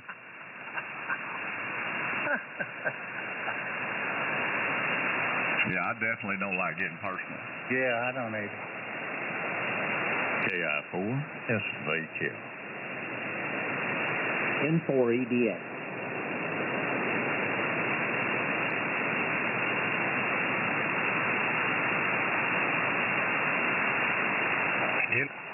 You know, I was telling one of my friends the other day, yesterday, matter of fact, you know, they was talking about the floods that y'all had and all that, Ed, and I told him, I said, until you've seen it in person, nothing on TV gives you the feeling that you get when you see it in person, because I did when Waverly flooded up here outside of Nashville, and I seen it on TV. Oh, here's a little creek running through the town, you know, no big deal.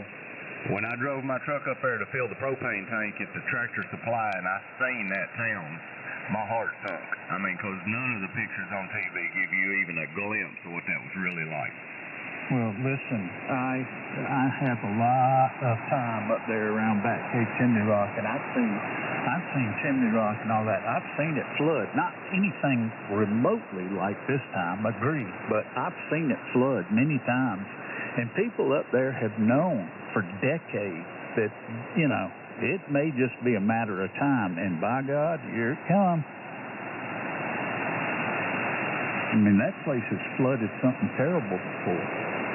Yeah, what about all the cars and stuff that's in the river or the creeks and all that stuff? How they even get to them to get them out? Oh, they'll get them out.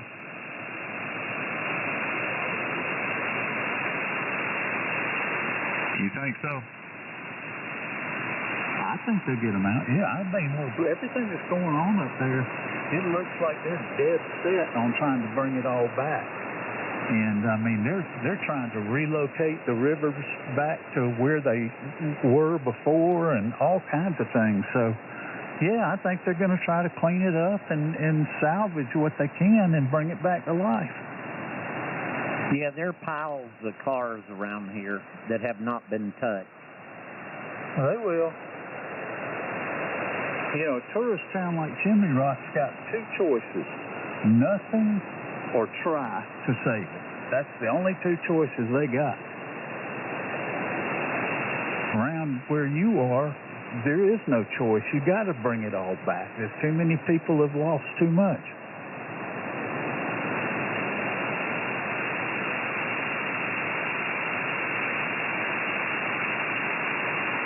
I think I would be moving out though, honestly. I know maybe you grew up there your whole life and you got an attachment to it, because that's sort of the way it is where I live right now. I bought the house from my parents in '99 that I grew up in since I was 10.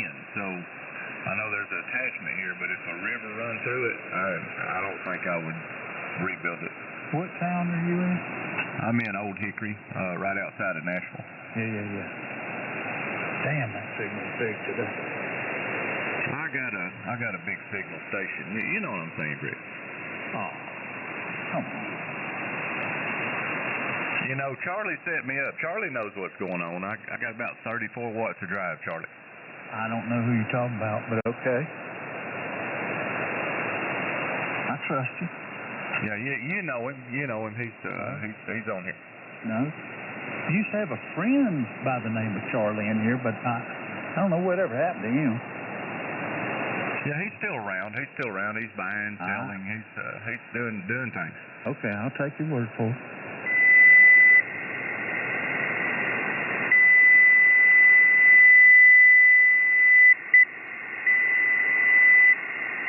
I asked Bruce a question yesterday, and he couldn't answer it. Do you have any interest, Todd? I don't know. Let's see what you got.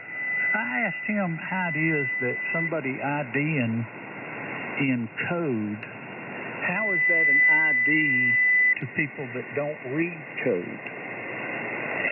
It's still an ID, but it's tough on the no-coders, for sure. Yeah, and he would not tell me how that's an ID to no-coders. And all he wanted to do is tell me what the rules and regulations were, but he wouldn't answer the question. Well, I can tell you this, you know, technology is making things a lot better, Greg, because, you know, I learned code in like literally 5 minutes. I learned code. I learned how to click this little button right here on my Flex. I can type in whatever I want and send it to you, and then I can it decodes it so I can read what you're sending to me. I learned code in like 5 minutes. It wasn't nothing. I don't know what the big fuss was about. Well, I know, but that's not the point. You've got the technology to do it. You know, it's just like assuming that everybody has access to the internet that's got ham radio, and they don't. I know many of them that don't have access to the internet. So how are they supposed to know if somebody's call sign is legitimate or not? I haven't figured that one out yet, or either. Well, I tell you the way I do some of it. Greg, is I actually know you have a call sign. So if I heard you talking somewhere, I would talk to you even if you never used your call sign like they do other places, because it says I can talk to ham operators, just not unlicensed operators. Now, I know you got a license. Maybe I don't know your call, but I would just still talk to you because it's okay. Well, I know, but that's not universal up and down all the bands. I'm talking about, anyway. Yeah, you're talking about people that I don't know. I understand. Yeah, unless I got my encoder on over here, I wouldn't know. I'd be like, okay, there's something. I think you just covered me slam up. I probably did. I don't mind, see? I don't bother me. I got a thick skin. KI4SVQ. That's right, me too. Kilo 4 Hotel India Lima. Good morning, you thick-skinned people from Kilo India 4 Uniform Echo Golf. You gonna clean out that bait tank? It sure does stink. Good morning over there, Captain Charles. This is Kilo 4 Hotel India Lima. I'm in Nashville, Tennessee. I don't talk here much, so I will identify myself as Todd, Tango Oscar Delta Delta. Don't get too friendly. He'll send you 100 damn messages a day.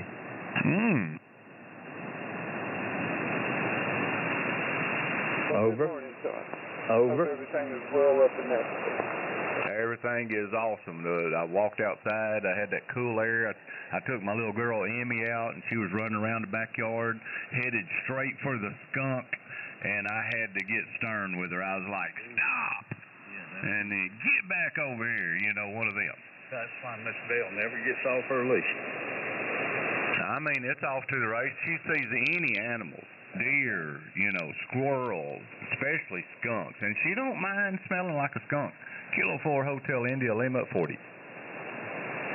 W4MCF. People in here need to stay on the leash, too.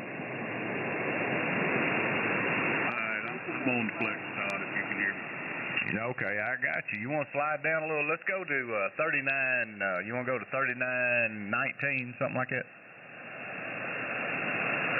Yeah, that's right. All right. QSY 3919 to do some radio work. We'll catch y'all in a little bit. Come on back, Todd. Is that a promise or a threat? Yeah, you hurry back, Ty. Morning, Captain Charles. Good morning. Hope it's well up there. Yeah, take a day off. I'm tired of opening your damn messages. Thank you. See, do you like that, Ed? Okay, let's start. Let's start just quick. All right, you at the top of yours says set up, memory, wave, EQ. You know, see that all the way down the line. You have all that at the top row. Yeah. Okay, let's go to setup. Let's click on setup, and first one that pops up is general. Let's look at what all you have clicked on it, and we'll just walk through a few of these and see if everything's clicked.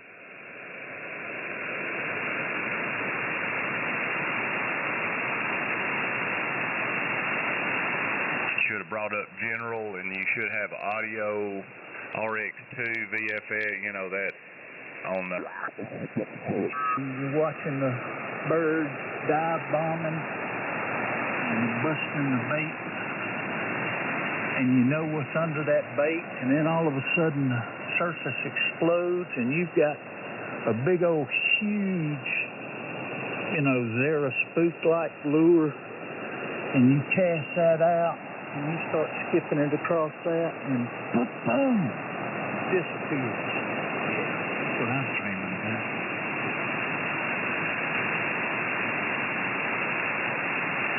Smoke on the water. Captain Charles? Yep. Captain Charles? Yes, sir. Smoke on the water? It's that time of year. Damn, do you even know what I'm talking about? Yeah, we're talking about fish coming to the surface called schooling, feeding on smaller bait. I'm talking about smoke on the water.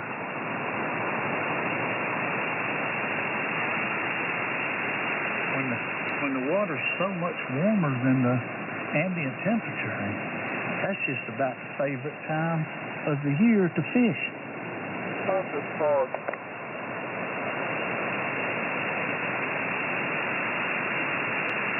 The only other time that's more favorite than that when the dogwood's blooming. Now that's another favorite time. As you know, when the dogwood's blooming, the fish are up the rivers.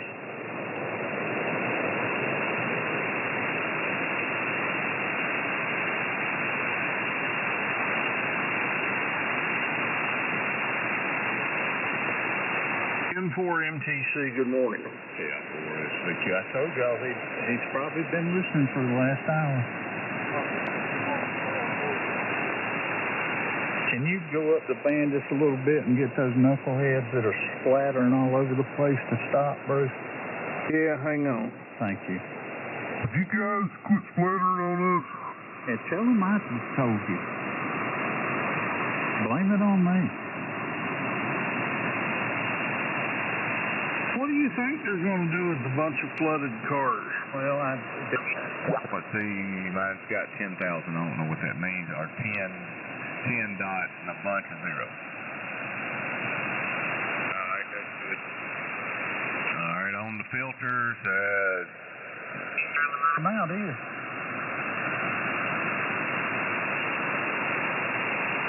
You ever seen a car that's been rolled down the river about 3 miles? Yeah, and trapped under some rocks and all of that, but you got heavy equipment and you just hook up to it and winch it in. I ain't talking about no damn flatbed. I'm talking about heavy equipment. There's a Honda around the corner here that was, I think somebody tried to drive it through the water because it's been there since the night I first crossed back over. And it's been sitting there since, and it's only 10 feet off the road, but since it's been sitting there, they've just pilfered the car. Yeah, but it's not sitting in the middle of a huge, anyway, it's a tourist attraction. Chimney Rock, Bat Cave, Lake Lure. They will clean it up. That's what we were talking about.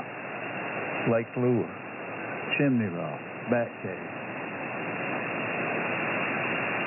They ain't gonna leave no damn cars out there.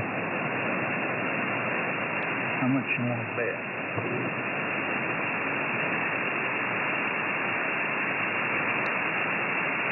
You know, Chimney Rock itself didn't get flooded. It's still a big tourist attraction.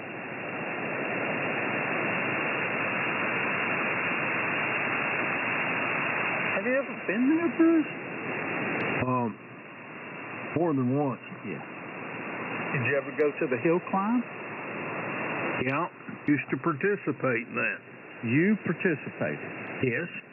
Okay. Who is John Finger? John Finger. Know the name. Did he drive the 46 around a little sports car? You didn't participate because you would know that John Finger and Mike Green traded the hill climb championships year after year after year after year. Rotary powered machines built just for the hill climb. You know, when you first start out in racing, you go to have fun and race. You would have known who Mike Green and John Finger were. And you don't buy one of them, what do they call them? It's a little booklet they give you that's got all the names in it. You don't buy one of them.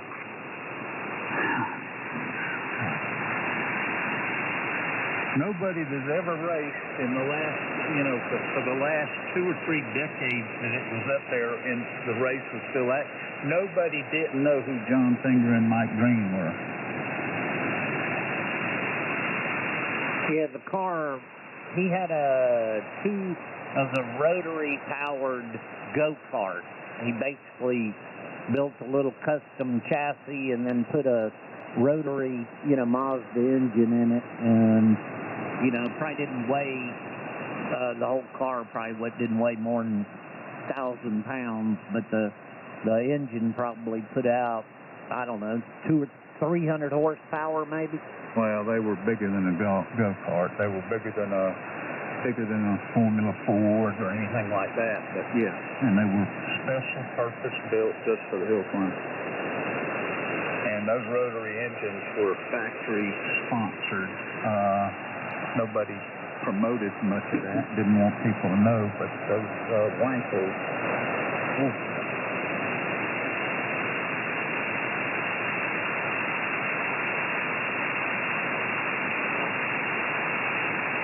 Bruce, good morning. Good morning. Good morning.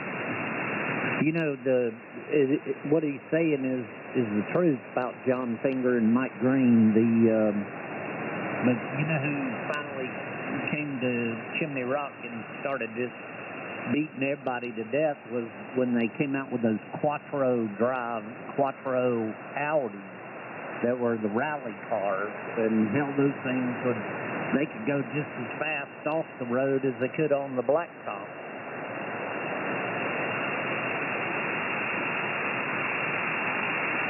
So we got to Well, be those are cool talking. cars. I know the last always wanted time one I of was those. up there, I was driving a rotary, which would have been about 1986.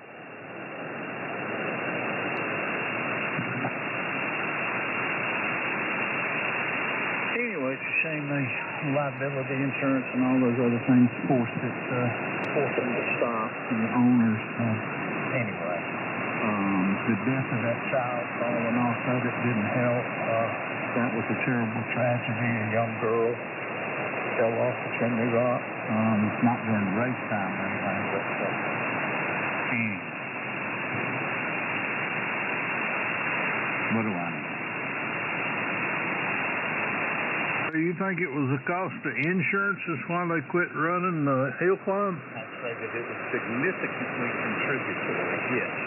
I think there were actually some people injured. I think it was injured people that visit. What do you call them, viewers or whatever? Because if you remember the last couple of years they ran that, they would only let people either go to the top. I think they were no longer allowed to be on the roadside. On the course itself. Yeah. So yeah, the liability became overwhelming. Yes. And so technically they may not have even been able to get insurance. I don't know. But I know that the liability became too much to bear, or was one of the main excuses given for ceasing. Does that satisfy you, Bruce?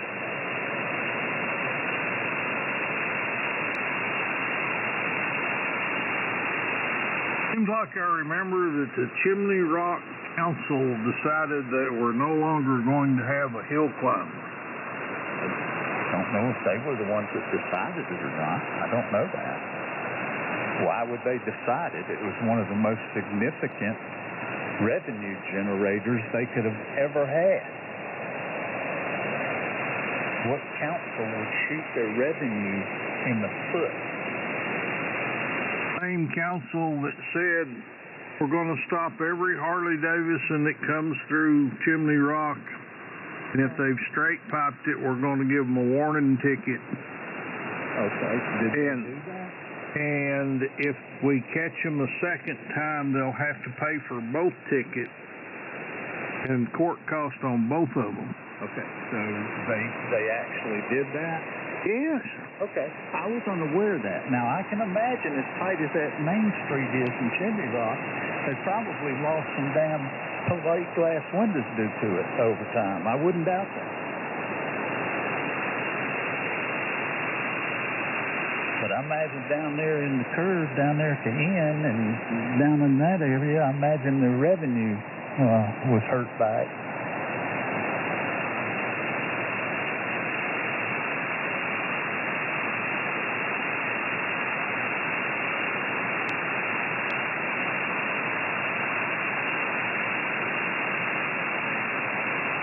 So you didn't want to go up there and tell them to hush up?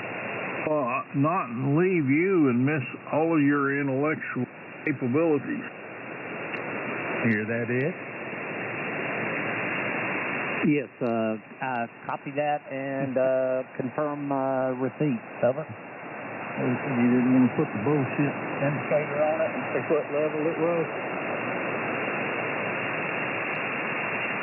Bruce. Yeah. What are you going to do today? You don't have to walk to the creek and back anymore, do you? Okay, I didn't walk to the creek except for when I parked the car down there. I got out of the car with my buckets and stuff and walked to the creek and filled them up and carried them back up the bank and over to the road. I didn't walk all the way back home carrying 2 6-gallon containers of water. Well, how'd you keep them from spilling all over the damn vehicle? Screwed the lid on the top. Okay. Gotcha.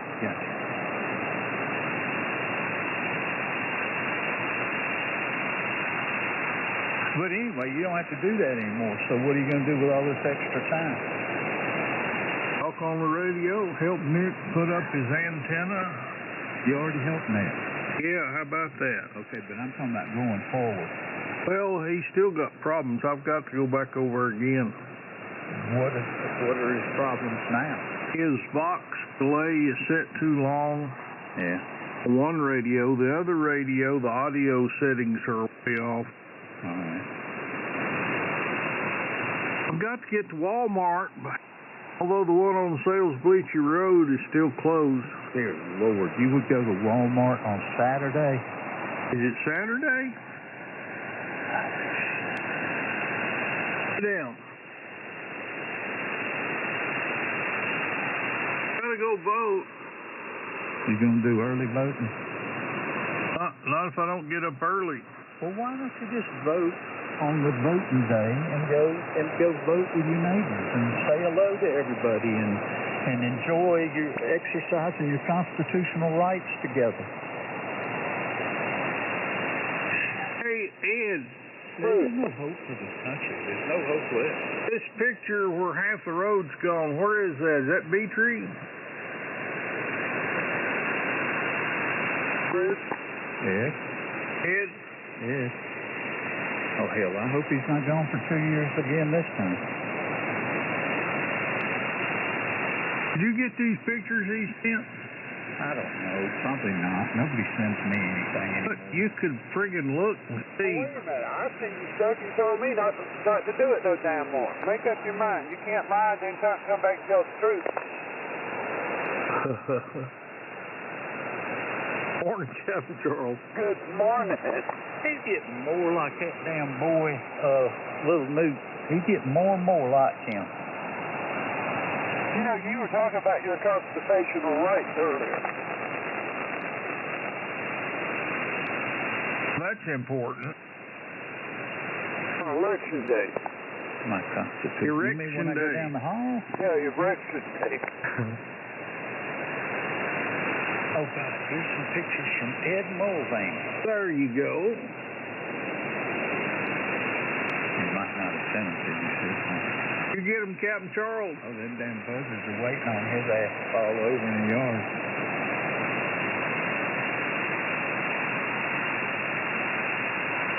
How do you know it's dead animals? It might be dead people, too. Well, they're animals. Well, you're right about that. I agree with you. Why do we worry so much about other species, calling them animals? We're as much a part of nature as the animals are, aren't we? No. Why are we not just as much a part of nature? Because we have feelings and they don't. Oh, if you don't think dogs and cats have feelings, you've got your head stuck so far up your sleeve, you can't see your color. You've got something wrong with your audio now. Huh? Buzzy. Did you hear that, Captain Charles? Is that RF? You want me to repeat myself? No, figure out what's wrong with your equipment. No, I could just turn it the hell off. That's not going to fix the problem. Yeah, but then you wouldn't hear my noise and I wouldn't have to hear yours. That's not the problem. You have RF. You are part of the problem. I have something from you, Bruce. What did I send? Something hard on. Somebody that I can trust. Ed, if I got something on my signal, Ed.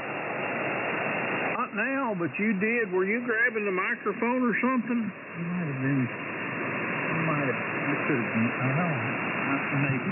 Did you move your cell phone over near your microphone or something? Means by which to amplify my voice, I might have crawled up in it. Well, it got really distorted. Yeah, it's labeled Bee Tree right here on the, if you would look, Bruce, I the saw label that. on the photograph, Bee Tree. I wanted to know where it was on Bee Tree. It's on the curve where it's eroded. Oh, that one. Yes. There's my good friend Bruce. Good morning, Bruce. K4HIL. Hey, Todd Hill, how are you? Well, I'm virile, vigorous, and potent. Why were you doing that to us? You know, last night there were some people come down from 7200 and complained about you. Well, they can complain all they want, Bruce. Riley Hollingsworth has joined my group, and it's threw them into a head spin. They don't know how to deal with it. Oh, that's cool. I like the way that sounds. But he's never done anything, Bruce. He who? Hollingsworth. Todd has done all kinds of things. No, I'm not talking about Todd's efforts to clean up 72. I'm talking about Hollingsworth. He's never done anything. Would you mind staying out of this? This is between me and Todd. No, he and I were talking about it before you got your ass out of the damn bed this morning. Oh, you've already been talking to Todd this morning. Oh, yeah? Okay. Yeah, he made contact early this morning, and then I had to go up the band to try to help Charlie with his flex, but we couldn't figure it out. That wasn't a coincidence, was it, Bruce? That was you above us going woof, woof, woof down here. Exactly. Yeah. No, I'm gonna blame it on Dan. It was Dan. Did Dan join y'all? Ooh, 8 o'clock. It's time to ID, Greg. Okay, K4SVQ. Well, then it was Dan that I was hearing. Hey, Bruce, if you had a good radio, you wouldn't have that problem. I wasn't the one complaining. Gregory was. Well, I didn't know it was Dan. Well, Greg always complains. I wouldn't have complained if I knew it was Dan. Are you going to ID or not? I did while you were running your damn mouth. Kilo 4 Hotel India Lima at 7. And K4GNX. K4SVQ once again. 54 AOH, take off. I'm done. Captain Charles, you there? Yes, sir, I'm here. Okay. No, the other captain. Never mind. I've already ID'd when somebody's running the mouth. I love him, radio. Greg, have you ever thought about something when you were talking to Todd and Bruce? Wait. Let me ask the same question. Greg, have you ever thought about something? Country Club is I don't think about things when I'm on the radio. I save myself that horror. Morning, Dan. Morning, Dan. Hey. I didn't know it was you. That's all right. So if you heard me cussing and fussing and screaming, I didn't know it was you. I didn't hear you, so it didn't matter. Okay. I could put up with Todd, too.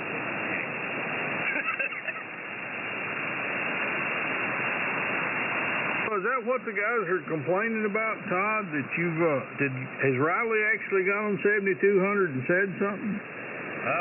Well, he's been monitoring, I think, but this is through an email correlation. We've got him set up as number 6 in our group now. Yeah. And hopefully we get some stuff changed. You know, they don't like it. Well, they're pushing back on the trying to do things right. Yeah, tell me about it, really. Explain how that works to me. Bleeds over on other bands, too. Just saying, I mean, 1527. I love my Mosley Pro 67, though. That thing is a beast on 40 meters. Do you know that I was blamed for bringing formers down here from up there? I'm not responsible for any puppy dogs that likes to follow people around. Well, but I go to bed at 8 o'clock, and the cormers, that's when the cormers come in here.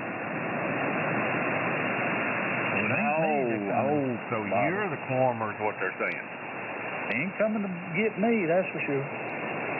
So when you're disappearing and the corpsman starts, they're saying you did it. I've been done that way too, and I never do that. Yep, that's exactly what I'm saying. I ain't the former magnet.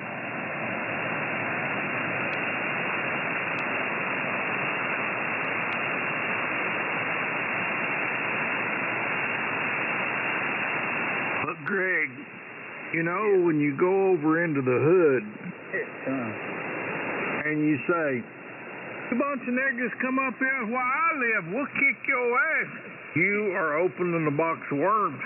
Yeah, well, I know I'm old enough to remember back in the high school days when kids would do that. They would ride through those neighborhoods because those people didn't have cars, and they would do that. And, yeah, I'm old enough to remember.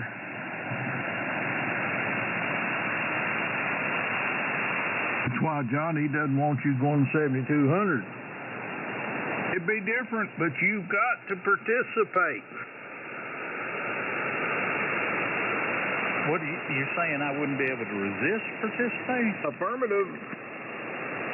Well, excuse me, but is this the pot calling the kettle black? Wait a minute, you're not going to deny or accept that what I said was true. You're going to immediately jump to, oh, but you. I will accept it if you will.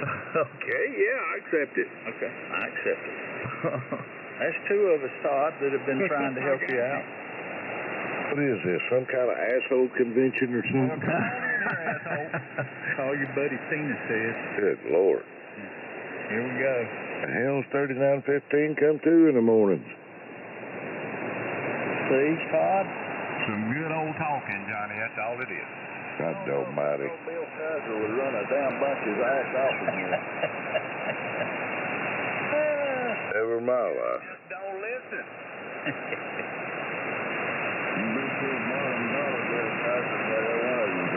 That's that timber rattler. Good morning, Marty, Johnny. Glad you could join us. Go to bed, Todd. Well, I did. I woke up. I went to bed when y'all did, and I woke up when you did. Okay, you got things to do. We'll see you later. Yeah. Good luck in the contest. All right. He's with Clint Eastwood at 7200. Bam, bam. Plains Victor. Clean all them buildings red. You gonna clean up that town, aren't you, Todd? I'm cleaning it up, son. You and the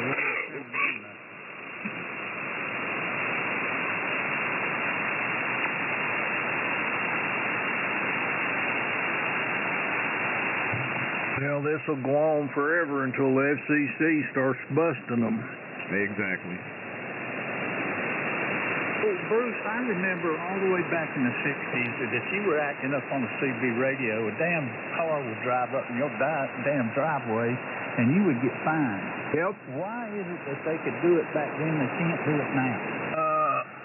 I think they can, but most of the cases that went to court where the FCC charged people with something, they lost in the court.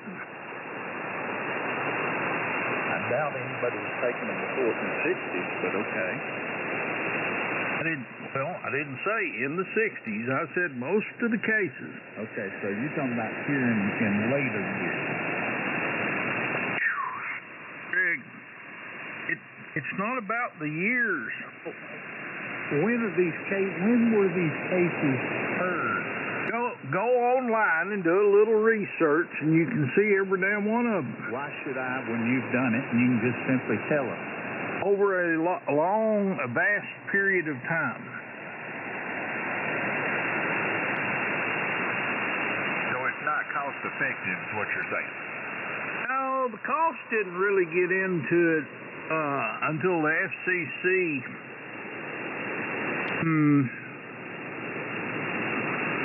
If you don't know, it's okay to say I don't know, Bruce.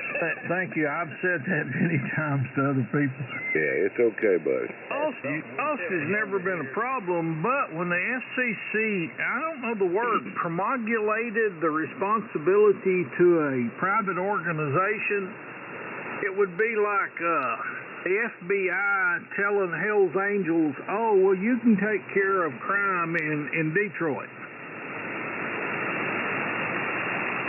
And the Hell's Angels ends up making millions of dollars and crime's worse than it ever was.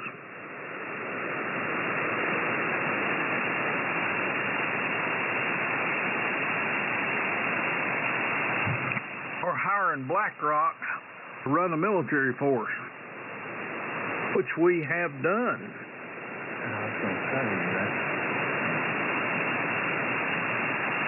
It's just, for every action, there's equal and opposite reaction.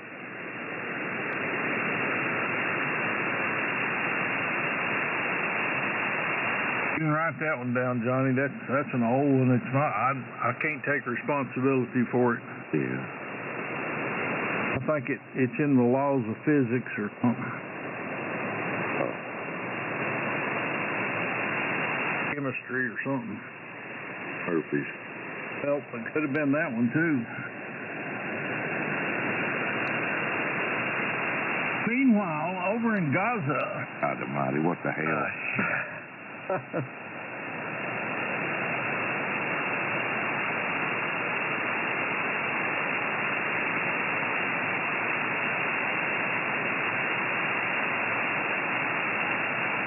A beautiful day in the neighborhood. It's a beautiful day for a neighbor.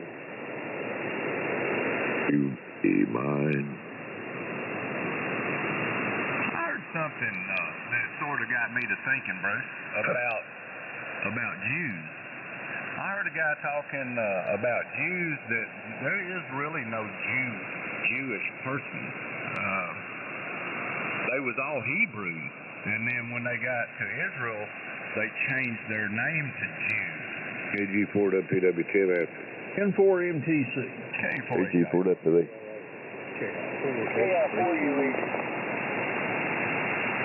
Well, here's the problem. When you say Jewish, that means you're part of a religion. When you say you're Jewish, it means you're part of a genetic group of people. You're cheap. What? You're just cheap. Cheap.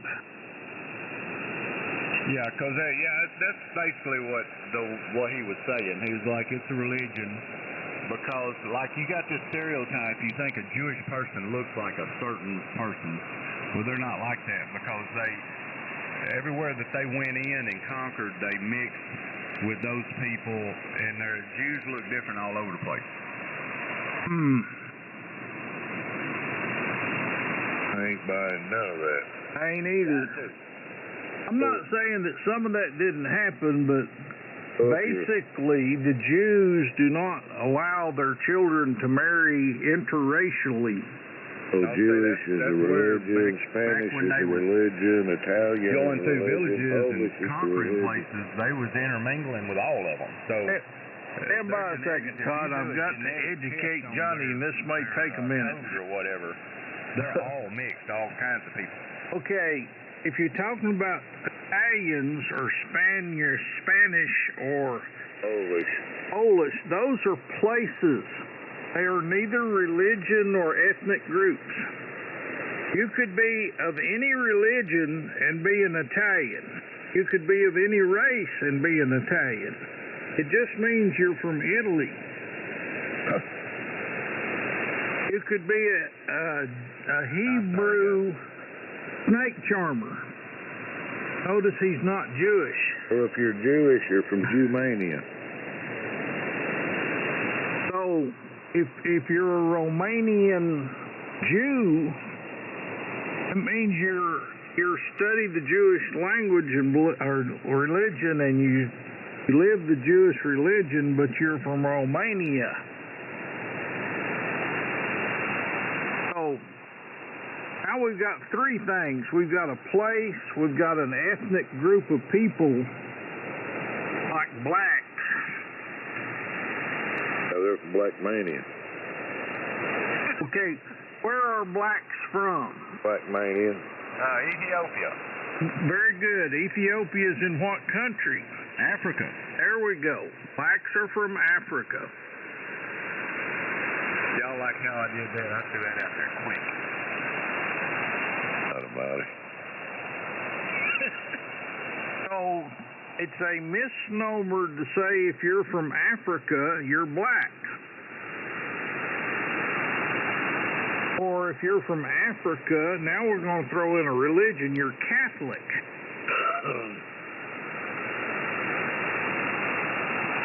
Artie, if you're a hillbilly, you're from Andrews.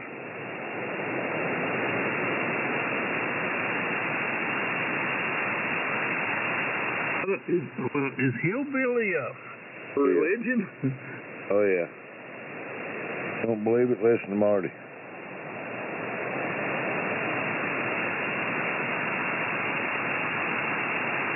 Y'all keep poking the bear. Marty's gonna come in here with some authority. He ain't gonna do nothing. He's gonna do what he's told. Yeah, kick your old ass is exactly what I'm gonna do. You're gonna do what you told, Marty. Yeah, kick your old ass. Biggest problem you've got is you don't listen. That's your problem. You don't listen. That's what your boss man says over all the time. He just damn don't listen. Yeah. Oh, that's what I tell him all the time. I do.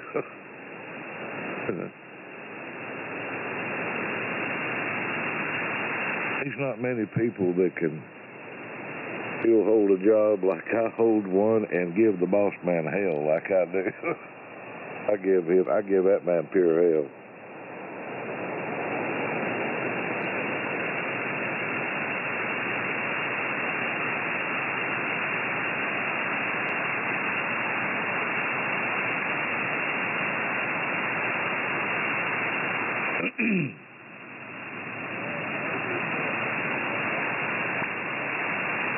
Whoever that mobile is, you're really weak. Oh, that's Philip.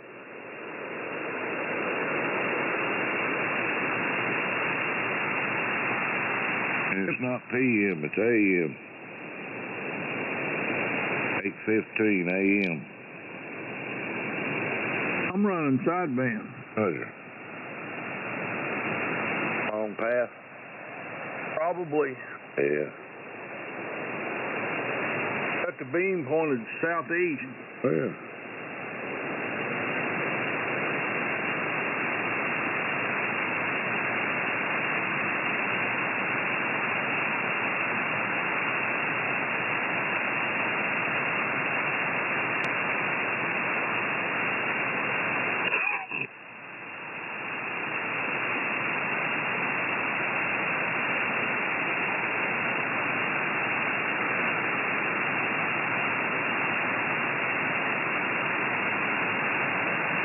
Wake up, Dan. You leave Dan alone. Okay. I'm here. I'm just computering. Wake up and piss, man. The world's on fire. Yep.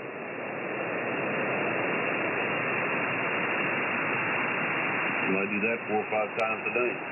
I hear you. You know, I didn't get up one time last night. I done good. Hey, Todd. Yes, sir? Look up the first use of the word Jew. I think it's in the Bible. Wouldn't that be after they went into Israel? May even precede that. May have been while they were still in Egypt. Marty, I think Charlie's got the same problem as your flex. It won't key his amp, Marty. You know what that might be? A trip to flex is what cured Marty's, but then they didn't cure one of them. Has that thing got a key and relay in it? No, it's a transistor. You're going to have to replace that transistor.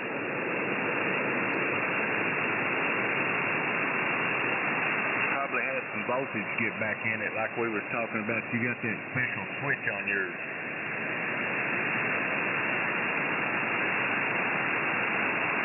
Well, Marty's is, I think 2 ports are out to lunch, and one of them works. I think.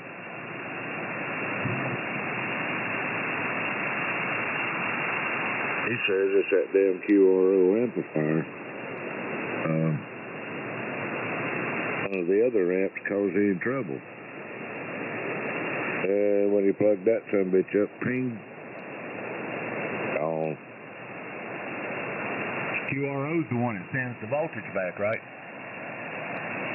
I guess. I don't know how much voltage is on that line. I've never had a QRO. Yeah, I don't know. You'd have to measure it.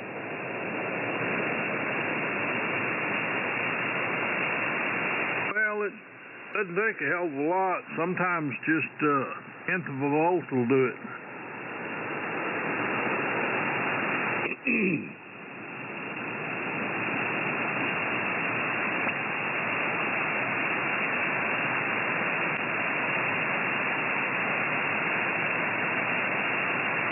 remember what the Voyager rating is on that transistor. You'd have to look it up. You know what the number is? No, I don't remember. It's been a long time ago. Is it a TO92? Yeah, maybe.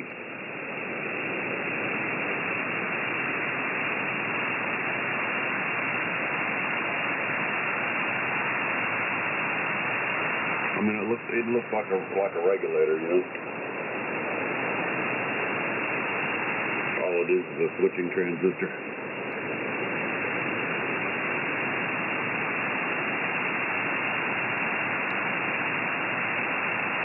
They're too cheap to put a good set of relays in there. Yeah, it would have been better. Hell yeah. You know, you could always do that. Yep. You could replace that switching transistor and then add a relay behind it between that and the RCA jack, and you'd be all right. It would take the load, the same idea as a buffer relay. That's it. Built in. Yep. For Hotel India Lima 20. And 4 MTC. It's KG4 WPW. Yeah, 4 UE.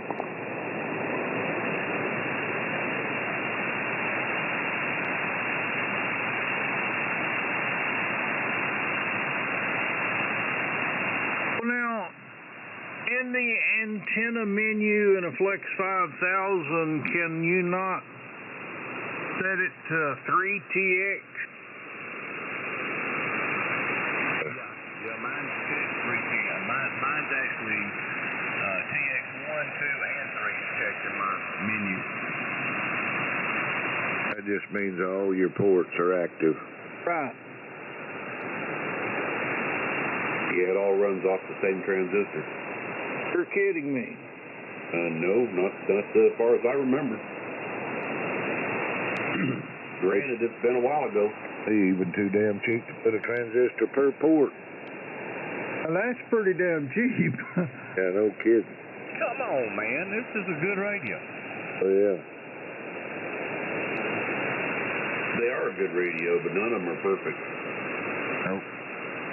Well, if you're into your 5th or 6th model change, you should have improved on things that were needed improvement on. Yeah, the new ones are probably like they should be, but these are old right here, Bruce. What are they, 20 years old now? Them transistors are just too damn delicate for that kind of job. Yeah, I believe so. Are we having a flex net? Yeah, checking on in here to the flex net. Have a dominated net. We need a leader. We need you to check into the flex net. This is for the 5000 series only, though. Okay, I'll stand by. The 3000s are 20 kcs down.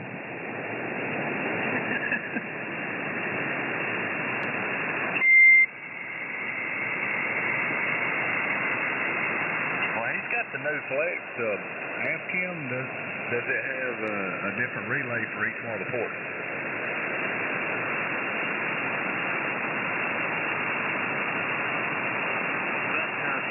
Andy? This is the Flex 5000 net. I've got to stand by. Oh, okay. We had a question for the upgraded flex. I don't know. I've never got the lid off. You wouldn't know what the hell you was looking at anyhow. Damn plug and play hands. Do any of you know Jesus Christ is your Lord and Savior? Yes. Well, then quit. Get off this radio then. Okay, thank you, sir. We'll do it just because you told us to. There's another one down there on the bottom. Did you bring him with you, penis head? Which one of us penis heads are you talking to? I'm sorry. Yeah. I'm sorry, I have to be more descriptive.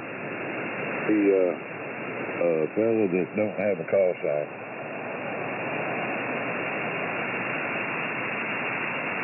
The one that had the brain fart and talked to. He had to say something stupid. He's doing the best he can, Johnny. Hell. You think And it would take, You don't know no better. you'd think it would take the 12, 1 o'clock in the day, you know, before you start out. By God, they get out of the damn bed, stupid. It may have been up all night. Strung out. You reckon if I sent JP some wood, he could make some dumb ham of the year awards? You better send him a truckload. You can damn sure distribute them out. That wouldn't be no trouble. Yeah, 4AH. Morning, Randy. Morning, you and just. Morning, Randy. Hey, Joel.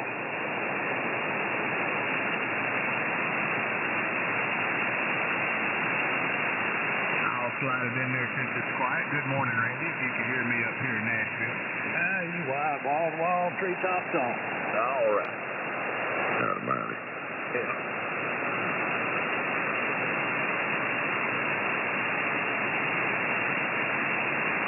Six eggs and half a pound of extra sharp cheddar cheese chopped up in it. 6 eggs? 6 eggs, yep. And a half pound of cheese. Chewy. It was good. Is it American cheese or mozzarella? It's American cheddar.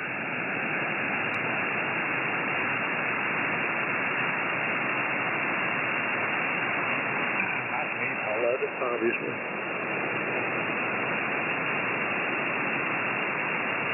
That's what the dog's for. Yeah. Got a little bit of it, but I'm deciding he's allergic to eggs. He seems like he throws up every time he eats them. I gave him a little bit, not much. Like being allergic to a vagina. Yeah, I never got much for them either. It's not the vagina, it's the vaginal discharge. Oh, damn it, Johnny. What? Yeah, that's got his cheese. Yeah, just in case anybody's trying to make a sandwich. Yeah, well, Man, I was his cheese is probably. I was gonna go get some coffee, but I don't know now. Anyway, check me out here. I'm gonna get some coffee. K4HA. It ain't no good unless you scrape the scabs off of it and let the pus run out. Mighty. Best I ever had. Yeah, You got one like that, you better stay the hell away from that.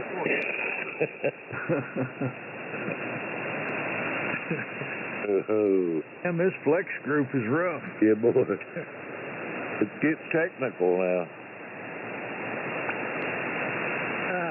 What's the matter with Charlie's plant?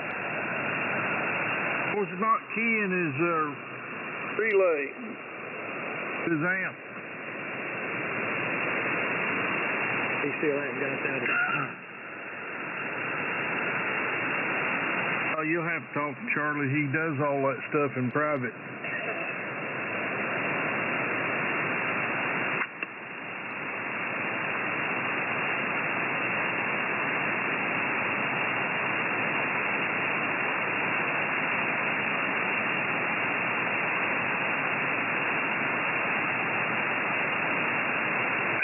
Nick on yesterday evening. Good to see he's still in one piece.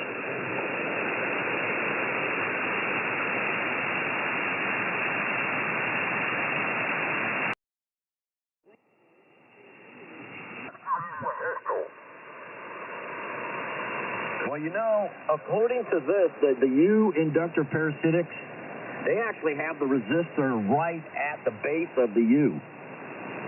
Now you want it 1 inch down from the top of the top of the loop of the U. 1 inch. 1 inch, okay. It's no sharp bends. When you bend the copper wire to go from the anode cap to the plate choke, you don't want a sharp bend there. You want it to be just not sharp. Don't take a pair of pliers and bend it sharp. It's correct. Yep, I know that. Now, I've seen that mentioned many times in the notes here.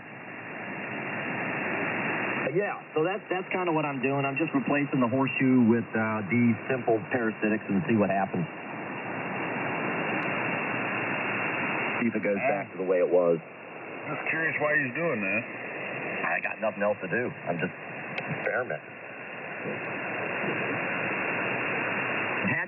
I've had this Richard Measures kit since I've had my SB220s back in the day, and it has all, I've got, all the nichrome wire, all the resistors, man, you name it, it comes in this kit. And I've had this thing for centuries. I can't tell you how long. I'd have took that nichrome wire and made horseshoe parasitics with it. Well, that's what I did. Oh, so you got a lot of it. Yeah, man, I got probably 5 feet of it. What gauge is it? I think it's 20. Let me look. I think it's 20 or 22.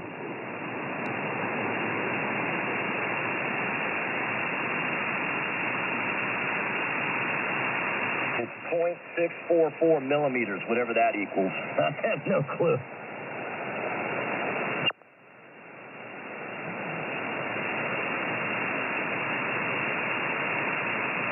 I mean, what am I going to do? Okay, so it's, but I can't change the diameter. It's what I got. I got to use it.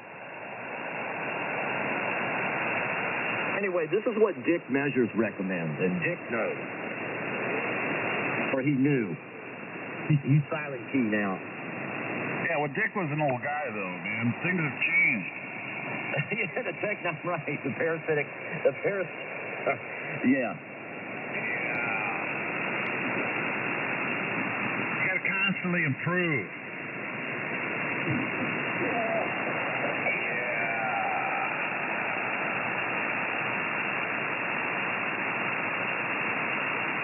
Yeah, I've done a bunch of different changes to this amp in particular.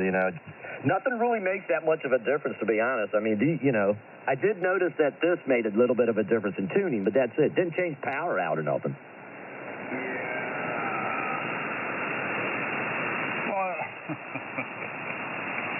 It's a grounded grid amp, man. What do you expect, boy? What do you mean, what do I expect? I'm telling you the end results of the part swaps. You can put it into practical terms all you want, but I'm giving you empirical data. Yeah. Roger that. This is the kind of stuff I sit around doing when I'm, not sleeping or anything, right? I'm building these arrays, these parasitic antennas. I'm doing amateur radio stuff. Yeah. Well, at least you're. I did. I did threaten. Well, I apologize for that.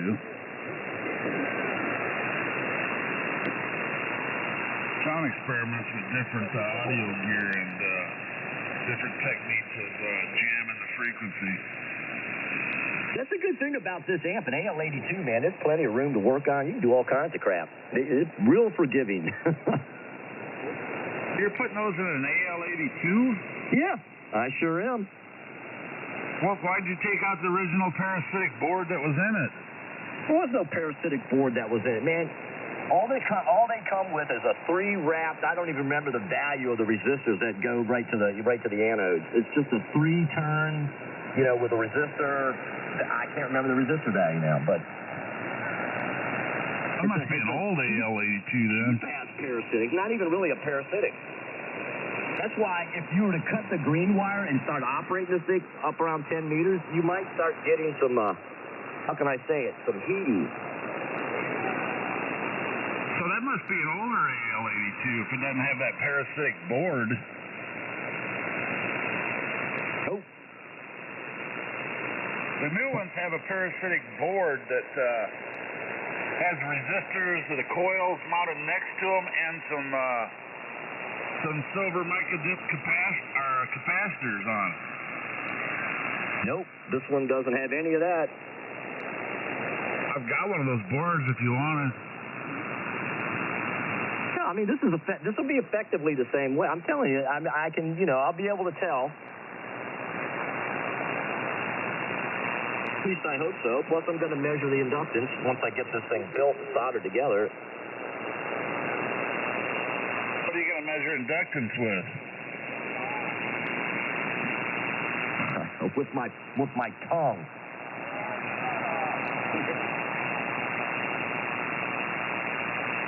some rude people out there.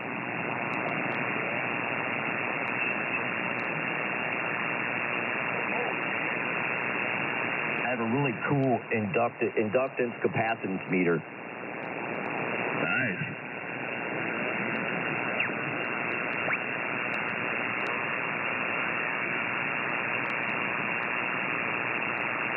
Well, you better start paying attention to Sean. He's getting lonely up there. NFRE.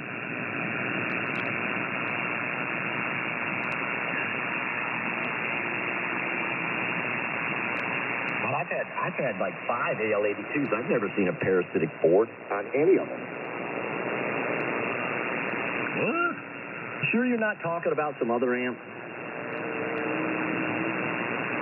Like an AL8011 or something? They've got a parasitic board that fits in between all 4 of them, or 4 or 3 of the tubes. That was supposed to be AL82. Had 3 of them now. Every one of them had that parasitic board. Just like in the AL811H and AL811. But it only has 2, of course. Where is it mounted? Is it actually mounted to the coupling cap, to the blocking cap, that bar? Yeah. Where's it? Right Because to there's the nowhere cap. else to mount the thing. But the plate choke is, on the other side of the amp, damn near. Yeah, it comes off of the plate choke through that little, I guess it's fiberglass separator board from the fan to the tube compartment. And then where? And that wire goes over to those the bus caps, bar and that then, the blocking it has caps the are on. parasitic So board I don't know that what you're comes out talking of about. that. It has the braided copper straps that go to the anode. No, nothing like that, man. The high voltage line goes straight to the blocking cap, and then from there, right, basically your parasitic to the anodes of the tube. That's how it looks on mine. And like I've had a few of these amps. I've never seen the board you speak of. Somebody must have changed it at one time. I have seen them in AL8 in the 811. I've seen them in 811s, and I think they're also they may be in the 572 amp also. If you go to the AL82 manual. Hey, go in the manual and look, and you'll see what I'm talking. You'll see the simple 3-turn ones. If you look at the manual. Board to the blocking capacitors. The blocking capacitors are screwed right to the parasitic board, and then that's screwed right to the bracket that comes off the capacitor. Yeah, well, there's no parasitic board screwed to anything, man. Just blocking cap, and then straight to the parasitics to the tube. There's no board. That's weird, man. Well, I don't know. I mean, this amp's kind of old. It's got a Peter Dahl in it, whatever that means. It is an older amp, but it's got all the, the latest.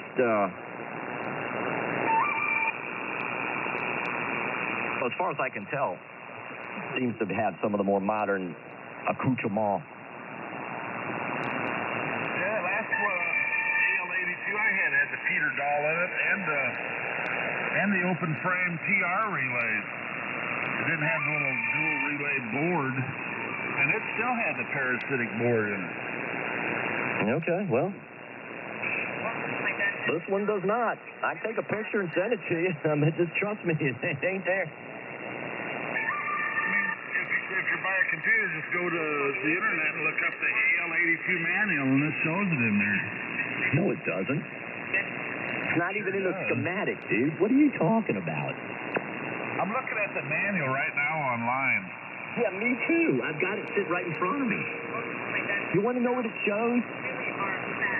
It shows the 3-turn parasitic deals that come stock with the amp. And right below that, tube installation. It shows you hooking up the parasitic board.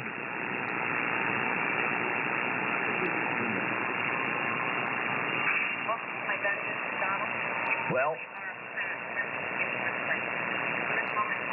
I'm thinking the problem is you're on the East Coast, and the East Coast is kind of, I don't know, Right, we're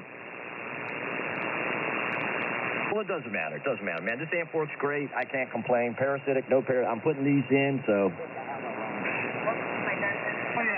I love the solder. Love to bend things. I love to. Somebody modified it at one time. That's all I'm saying. And then if there's... Go ahead. Does it have the 10 capacitor filter board in it? Oh, yeah. Well, that's easy to do. I built my own stack. I made my own 10 board and capacitor board. And I have all the CTR stuff. I've got the bigger diode board and all that other stuff in here. So you're running the green wire on the transformer then? Green wire on the transformer does nothing. You're you funny, got the green man. wire on the transformer hooked up then if you got all that done to it? That is funny. So your parasitic board of what you're talking about is essentially the damn blocking caps, man. That's what, on the picture I see here in the manual, it shows the parasitic board is bolts to the capacitor bracket, bolts to they call it the anode bracket. And it's 3 turns. I don't know what the value of those resistors are. The parasitic board just like to the anode bracket. Parasitic board, okay. So do you use I'm moving on, man. wire on the transformer? Good luck with your parasitic capacitor board and all that from CTR?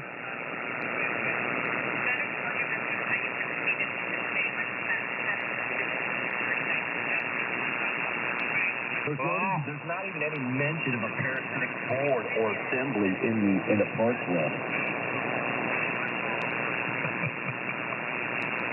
I see PC1 and 2, which is parasitic choke and plate cap assembly, but those are the blocking caps. That's it. So if you have the 10-cap filter board and the updated heavy-duty rectifier board, are you running the green wire off the transformer? No. You should be, man. That'll give you like 4,200 volts on the plate. That thing will be... I think you'll see. What are you talking about, man? I put that friggin' 940 on this thing and put about 130 watts of drive in it, and it will rock and roll. Yeah, but if you hook that green wire up and boost the plate voltage up to 4,000 volts under a load, man, it'll do about 500 or 600 watts more. Yeah, and then my air variables will start to break down or friggin' arc. Good thinking. True, man. I don't need to do that, man. I mean, the green wire is, the 10-meter mod's not even been done to this amp. The wire's still in place. Anyway, back to the parasitic. I'm the piss out of it. I'm trying to clean it. Give you something to do fixing it. Get it, antennas. You don't need an amplifier. I already worked on my antenna. I'm running 100 watts. Yeah.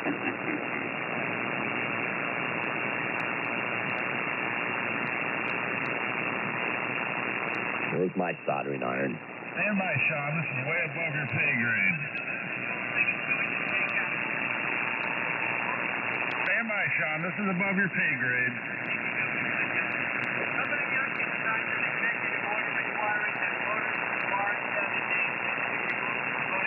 The parasitic choke series. A work of art. KB4 parasitic choke manufacturer. Haven't you learned over the years that making it look pretty usually makes it If not you work need a right? parasitic choke for your 500Z, just call me. Make it look too pretty, it's not going to work right, Rick. Yes, that's my amplifier. I don't care. I don't operate up there anyway. I don't operate above 40 meters. And if I do, I've got my other amp, man. I got my other...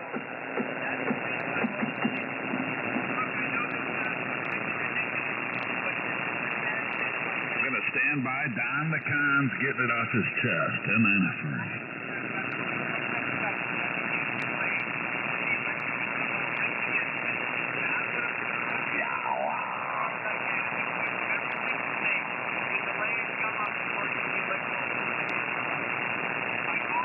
I need some eyelets now.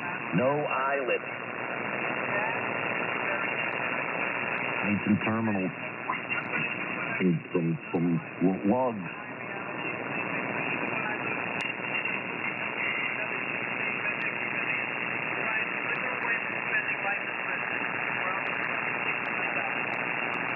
Let's make sure these resistors are the correct value.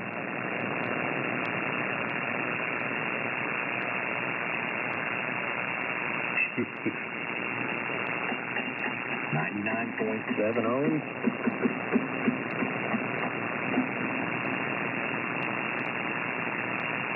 $99.7 ohms. Excellent.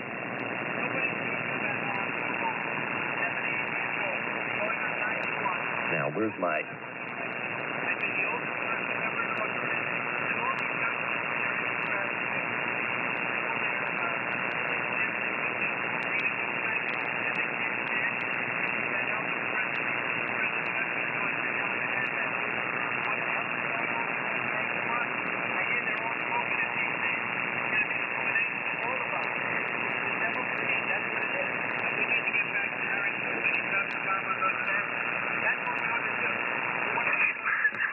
This was also a transistor tester. That's how I found that,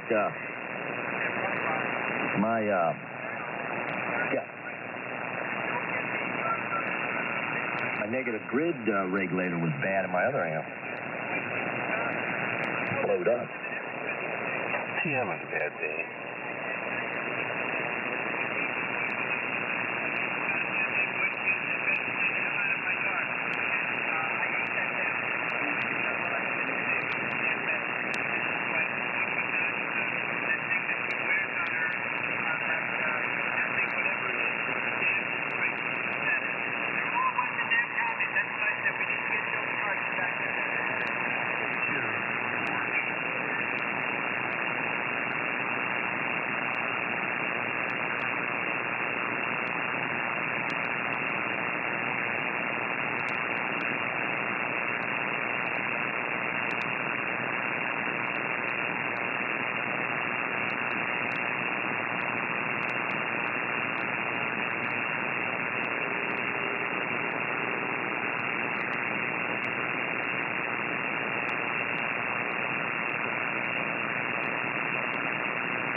.7 microhenries? What kind of meter do you have, Rick? Excuse me? Say that again? That's not me. What kind of meter do you have for that, Rick? I double with you, Jeff. What'd you say? What's the brand of meter that your inductance meter there? It's called, man, it's a cheap ass one I got from Amazon. It's called a B-side. Bravo, Sierra, India, Delta, Echo. It's the ESR02 Pro. Oh, okay. Let me tell you something, man. I must have done something right. These things are almost identical. 1.71, 1.72. So, Don's covering you up. MNFers. Perfect inductance. Now we'll put the resistors in, solder the resistors on, and remeasure it, but that should be the ticket.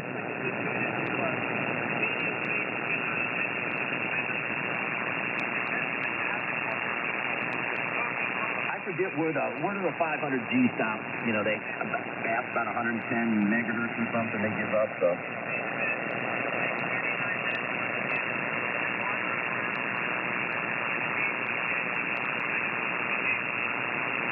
Now I need to get my soldering iron.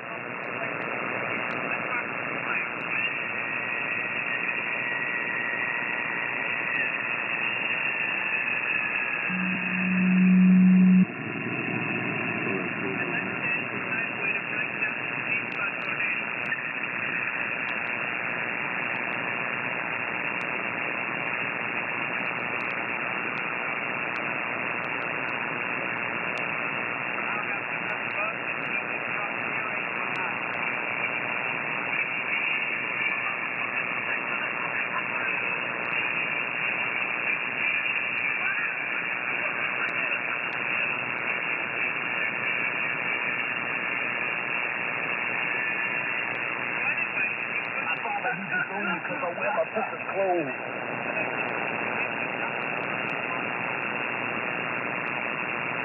That's some funny shit right there. I'm so filthy, Rick. Papa don't like me because I'm wearing my sister's clothes. Got me in the closet with a pair of pantyhose.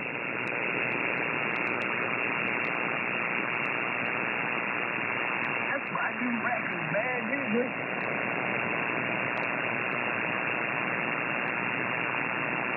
What are you going to do?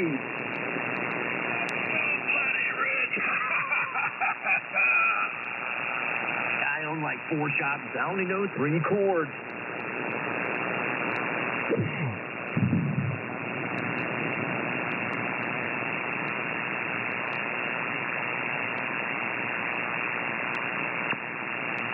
What are you going to do? Tickle me, man? I'll tickle you.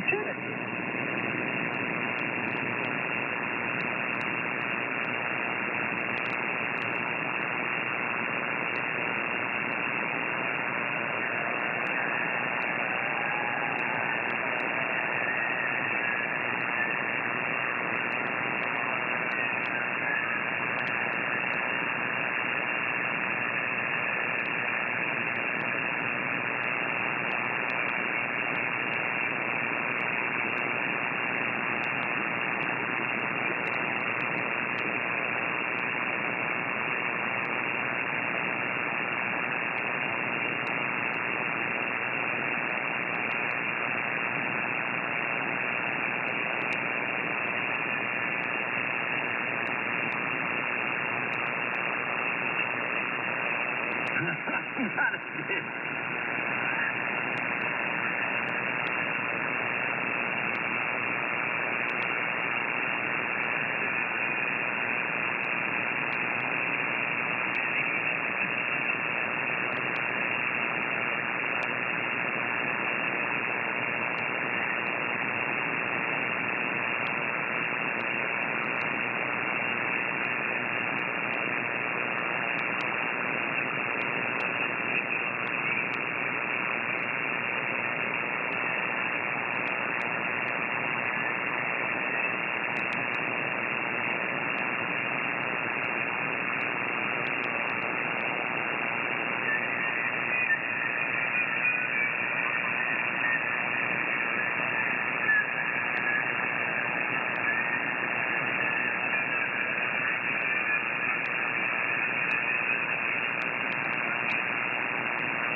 Some classic stuff right there.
Is this channel in use? Is the channel in use?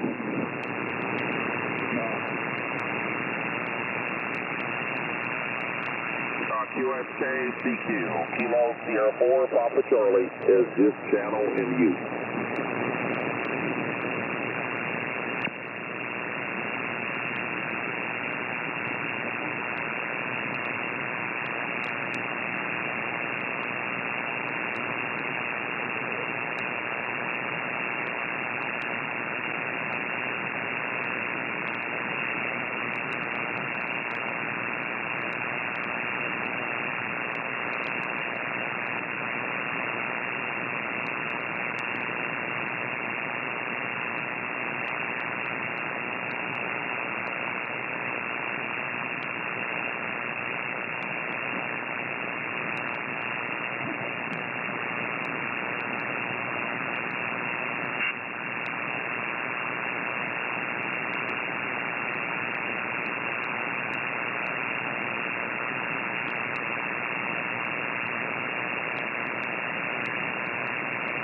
It's unbearable, really, at times. India whiskey, that's Steve down in Winston-Salem.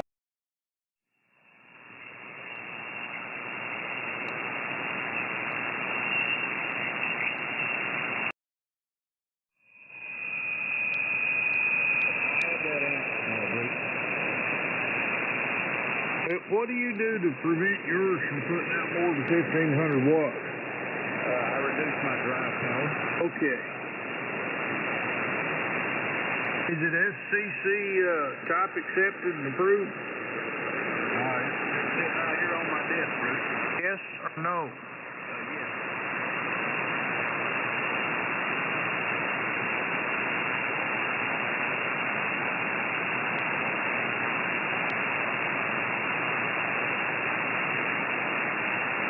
Has that got the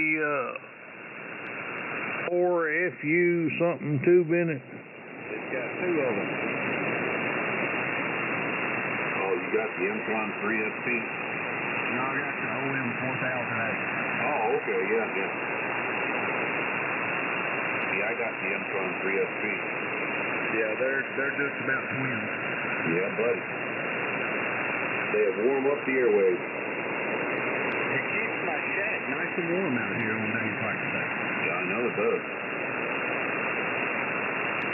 They got a single 220 input on the voltage? No, it has two separate 640s or whatever that is. Toroidal. Toroidal, that's it. The Mtron's got a single. Yeah, I got two 30-amp plugs on the wall here. What does the Mtron weigh? Over 100 pounds. Dang. It's got a 3.5-inch transformer in it, Bruce. When the tear it up at 28, we'll flat her to 5 kU. With a flat? It'll hurt it.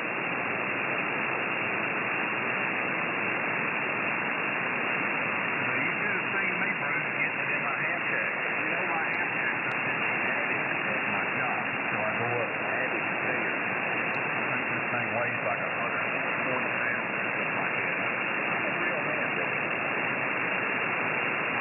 Well, probably after carrying that up them steep steps, you're not as much of a man as you used to be. I found out real quick I had to help him. Yeah, probably drop them babies a little under, huh?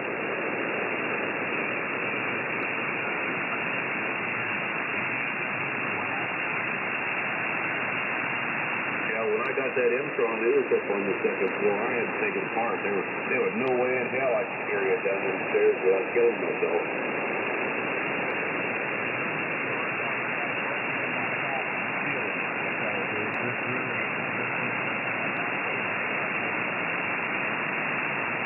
Yeah, you gotta be a good man to take off the wrong thing.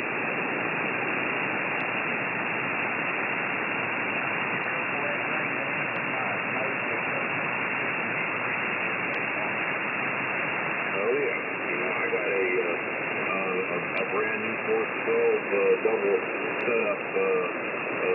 Could be one of these days here I'll get it put up.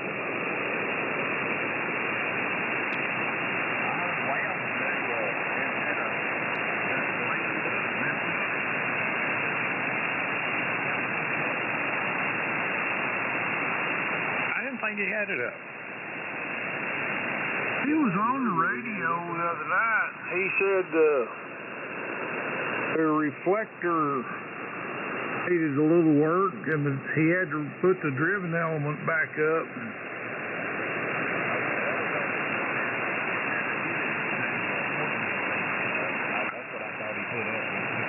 No, he never got it put up.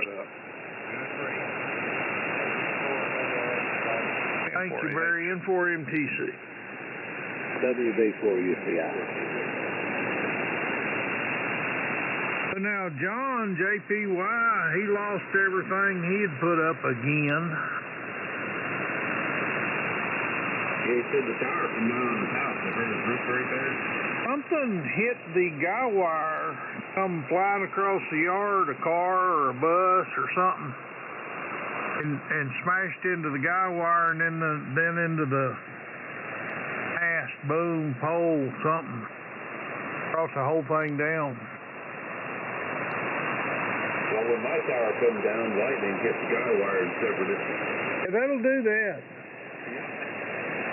Should have had it insulated. Yeah. Sure did. Should have would have. You know, they used to put dog bones ever so, or those porcelain, whatever you call them. Yeah, I'd like to get about 6 of them big ones.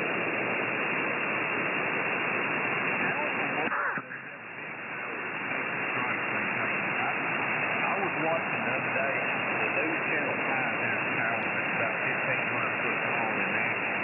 And I just sit there and watch lightning pop like 4 times and within 10 minutes. It seemed like it was just blew everything in their building. They got a big CAD weld ground system underneath. It's probably an acre. 10, 15, 20, probably doubled up, 10-foot ground rods, 20 foot down in the ground, all CAD welded together. I mean, it was taking directly.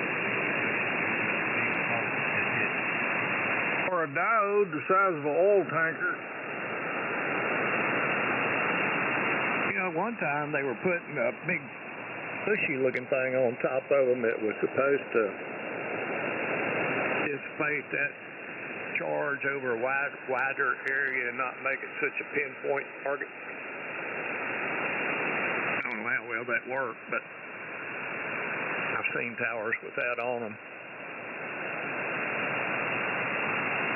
They do the same thing with skyscrapers. They build a big ground system underneath it.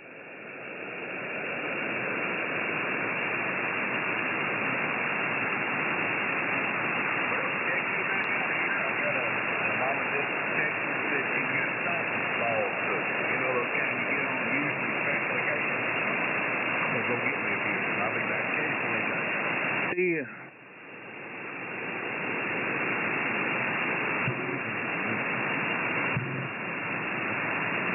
Oh, hell. What the hell?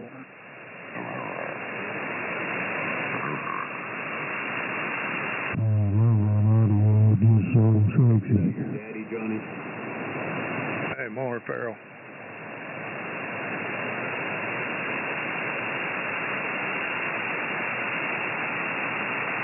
Ain't everybody can sound like that. Really? Nope.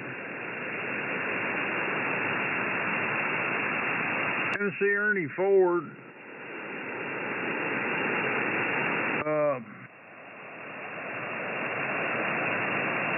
Work 16 hours, and what do you get? The day older and deeper in death. Hey, Peter, don't you leave me 'cause I can't go. Oh, my soul to the company store. There's a light up above.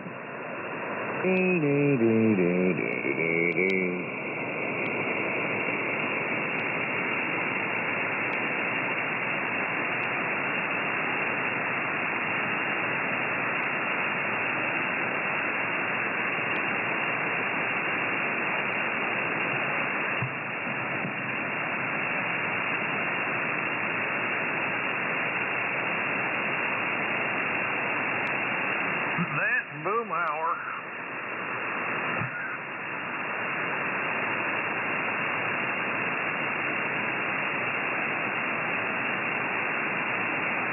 do today, Johnny? I am fixing to go in there and get me a bacon sandwich. Just bacon, that's it? Yeah, that's it. And then, You don't put any peanut butter on it? oh, no. Damn nut. JP says peanut butter is the way to go. Oh, that's on a pancake. Oh, yeah, that too. I'm about to go and get the haircut.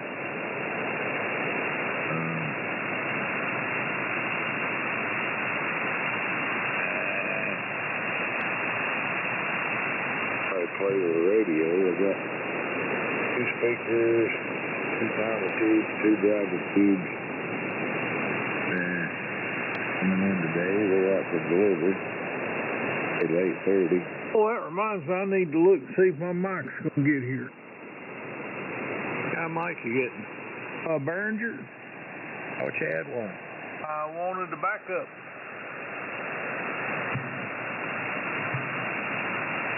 I had one. I think I gave it to Victor.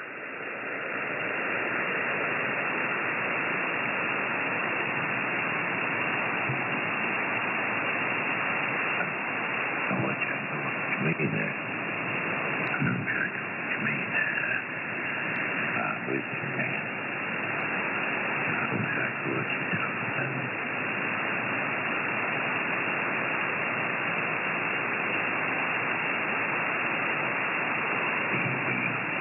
I know that sometimes it's a task to just get what you get something to work with another radio. Says it departed Charlotte, North Carolina at 10:59 p.m. last night. That means it left, right? Yeah. It left on the right side. Roger. What are you waiting on, Bruce? Microphone.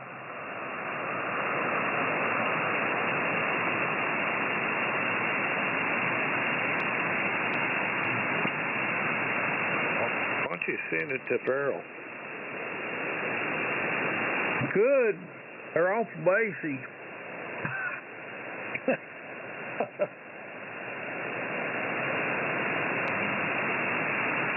I do what, man? What'd you say, man?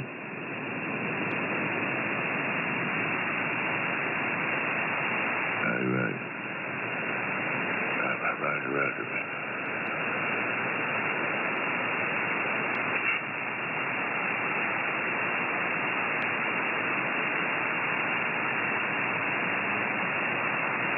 What are we hiding from, man? Why are we whispering?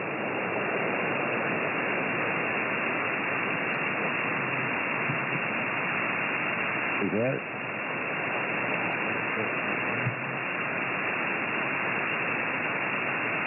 Roger.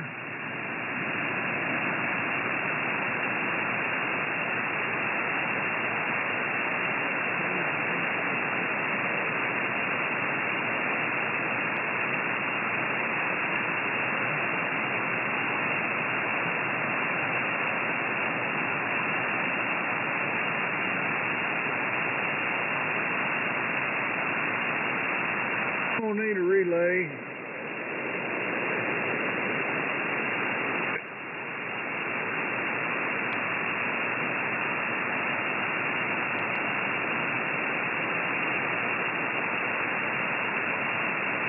Modern Bone Truck's pretty good relay.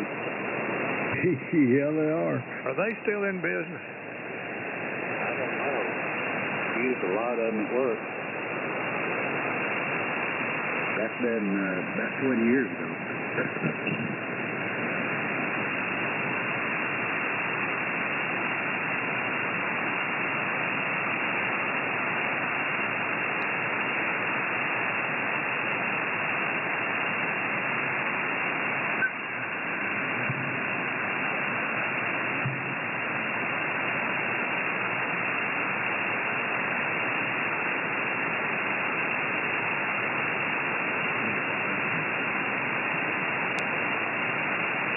Did Robbie Dale find him a relay? I don't think so.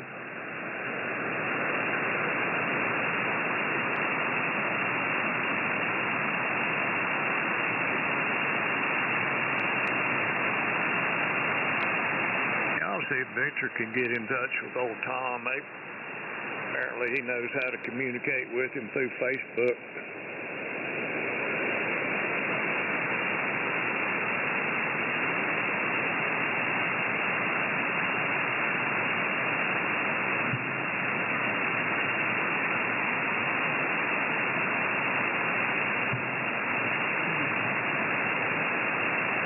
You're building this in. That's just me.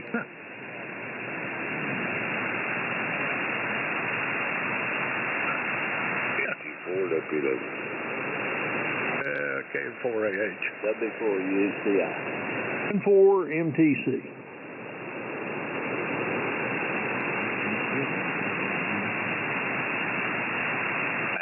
Johnny, did you ever find Lee a power supply? No. Well, the radio laid down on him. Shit. Yeah, it quit. What, to get the line, dots across it, or just what? No dots. It's just dead. He said he was sitting there listening to it. And thing just went out. It's there. It's lit up. There's nothing coming out of it. The needle don't move. It won't transmit or anything. I don't know, man.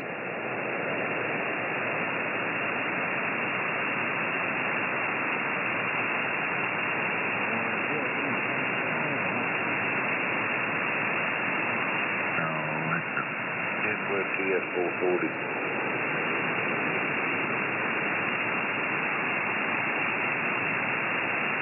And that bacon's kind of good. I'll be back. KG4WW.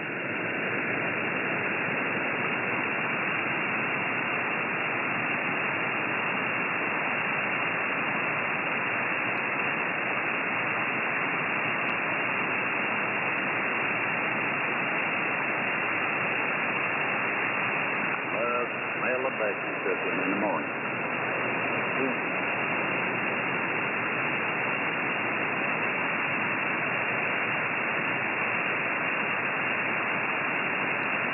Can you get your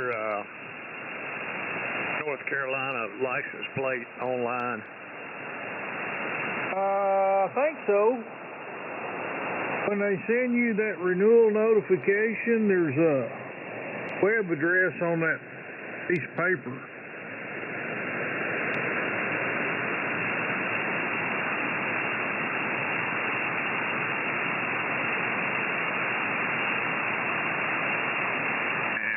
Here in a little bit, I got that old truck don't have to be inspected, but I got that new one inspected yesterday. So, what did they charge you for the inspection? It's just the safety inspection on that diesel is $13.40 or something like that. Erin took her new Honda down and to get it inspected, to get her. She had the car a year to get the tag. And she said it was $8.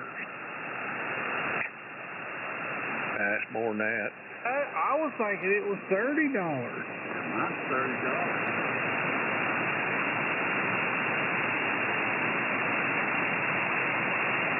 How old is it? The car? Yeah. 2022? It'd be more than that.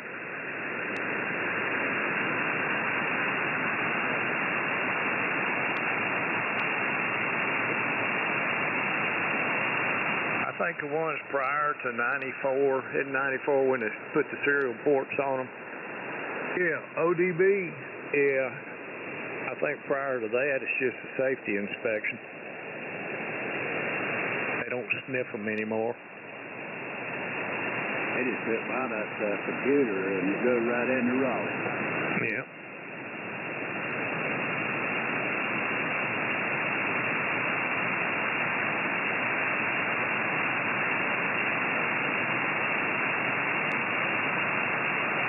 North Carolina, when they get over 35 years old, you don't have to get them inspected, which seems backwards. Looks like if you ever needed one inspected, it'd be a 50-year-old vehicle.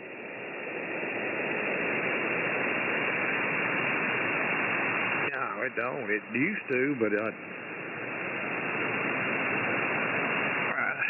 when they didn't have to get it inspected anymore, I took all that stuff off. If it's a new car, you don't have to have it inspected for 3 years until you see full PR. Really? Hey, PR. How y'all doing? Is that PR? That's me. Hello, Bruce. Hey. So what's $8 for if that car's only 2 years old? I don't know, but that's what they say. That's what I've done for both of mine. 3 years, you don't have to have it inspected. They figured that they're already, hadn't lost anything since then. Hadn't anything went wrong throughout the present. Yeah, makes sense.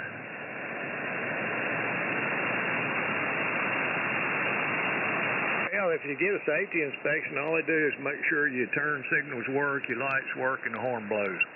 That's it. Yep.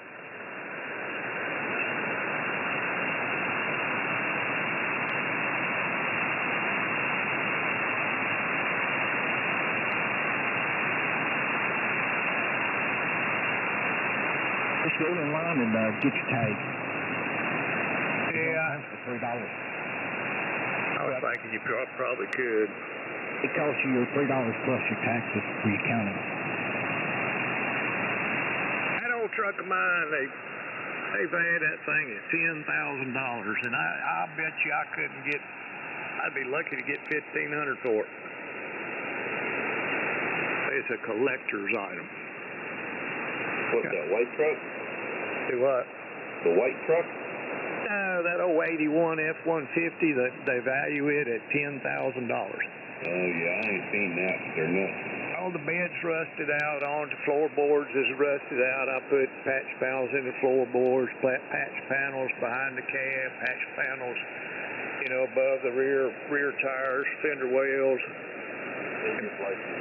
And I painted the dumb thing with a rattle can. And they say it's worth $10,000. What the hell? And my niece's husband works for the tax department. He said I could go up there and contest it, but ain't hardly worth the trouble.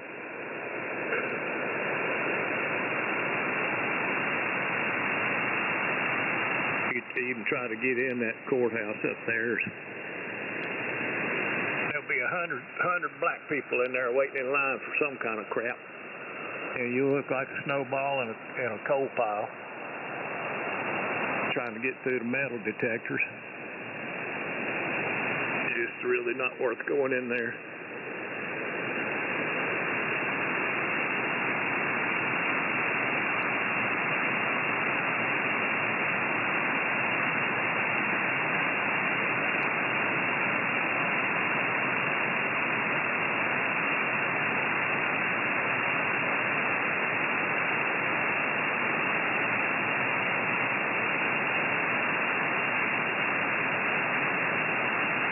PR, you ever see Kay? Sure, and I thought about her the other day. I thought about giving her a call, but I have no idea if she's still living. I guess she is. Yeah, she seems to be in pretty good shape. I asked someone over there, there was a guy in there with her. I don't know what that meant, but I was suspect. I ain't gonna say, but I have no idea what that meant. Well, I know what it usually means.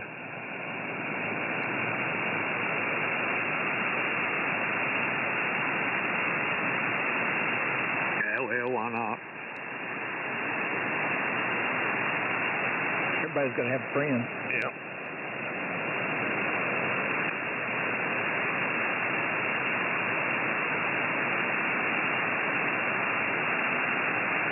Here, Jason told me about Johnny. I had no idea who he was.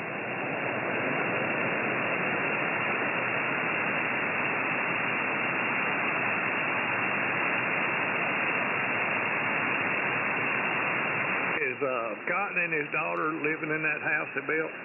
They were last time I heard. They moved in for I got left you. Come on. Don't start, Johnny. I'm talking about his daughter and son-in-law. Yeah, that was, she was just pretty as a picture. And Cotton, I mean, he just rough as the old hubcap. That's what yours, Bill. Nah. And that granddaughter of his, pretty little girl too. Little heartbreaker.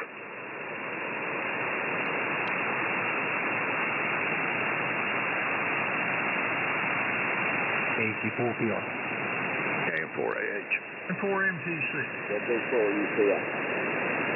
KG4, WP and W. Hello, everybody. Let's see. Nick and Crowhead. Everybody else. Howdy doody, man. Hello, Jeff. You gonna eat that sandwich, Johnny? I'm eating that baby right now. Put any mustard on it? Heck no. Any mater? That's the bacon, damn it. That has mayonnaise on it. I don't believe I ever eat a bacon sandwich.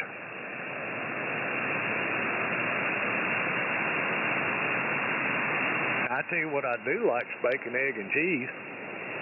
Yeah, that's real good. Yeah. Did I hear Randy say he has never eat a bacon sandwich? I ain't never eat a bacon sandwich. I always put something else on it. Dang common. Oh, you got lettuce, tomato, and mayonnaise. Well, I like that. And you got bacon, egg, and cheese. Don't nobody eat. That'd be like eating a lettuce sandwich. Don't forget the peanut butter. I don't even know you. Yeah. Now, bacon and peanut butter sure enough don't go together.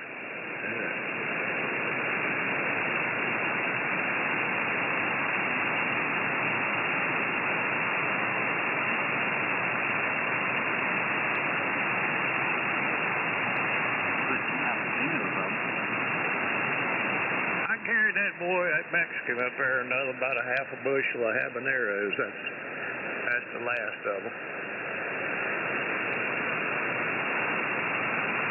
I guess y'all probably heard that story, but I took them things in there, and that one Mexican picked up one of them habaneros and chewed that thing up and swallowed it.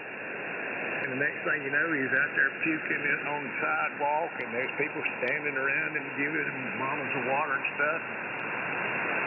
You would think a Mexican would know what a habanero is. The water don't do nothing but make it hotter. Well, and they accused me of profiling. I heard it all. It's a trap. Love it. Hello?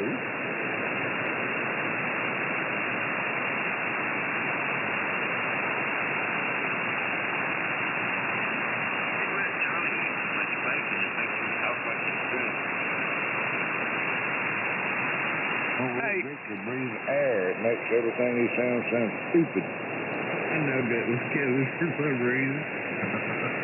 Hey, Victor, you run a buffer between your flex and your amplifier? I run a buffer between everything. Me too. So these radios are expensive. Buffers are cheap. Yeah.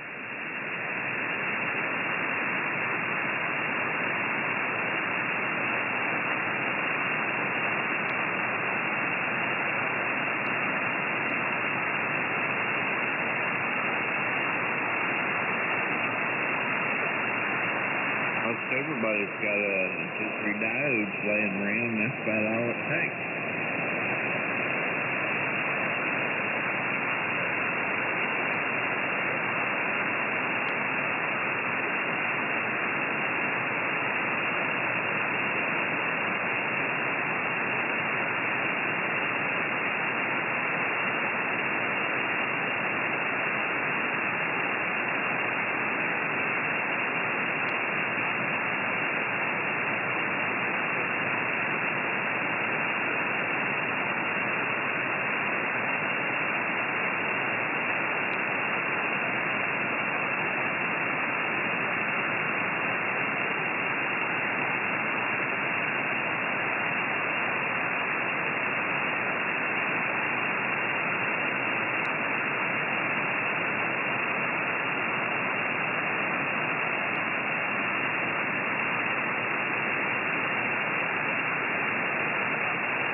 I got it. Real deep. You don't have to tell me, but we're going. Oh. I'm doing it. You're going to spend away, man.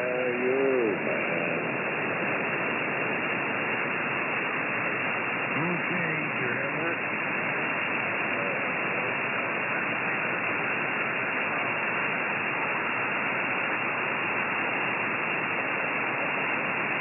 Oh, boy. It looked like it sprayed on.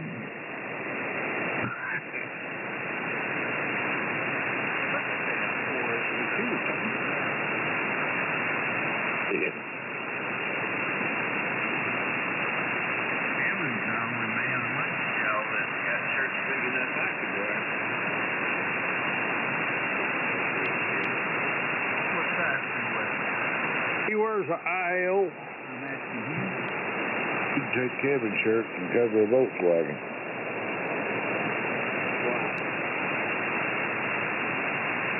Are you familiar with the IL size? No, that's the whole size. Incredibly large.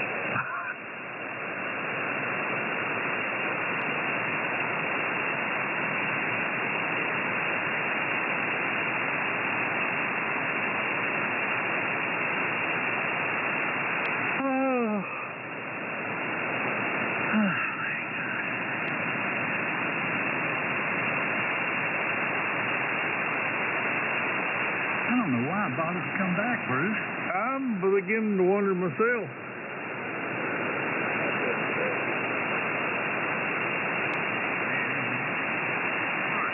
I approve this message.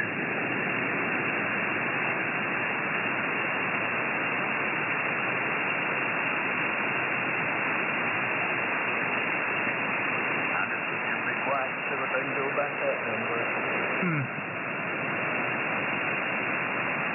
Said that Rosemary yet? Yeah, it's in your business.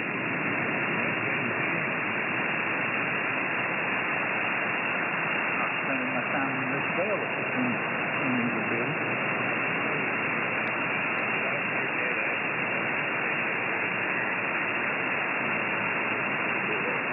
Well, I just come back in.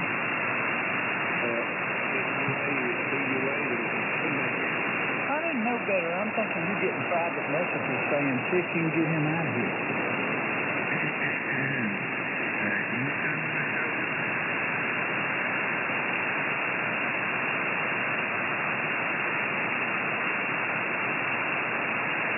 All right, Keith, get the phone for it.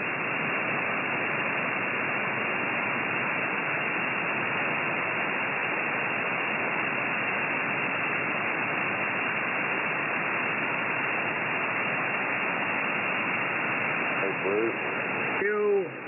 Whatever it is, that one spot, I think Victor's catching it. I hope it's not contagious. I think it is. I think he's getting it. I can tell you what it is, Bruce.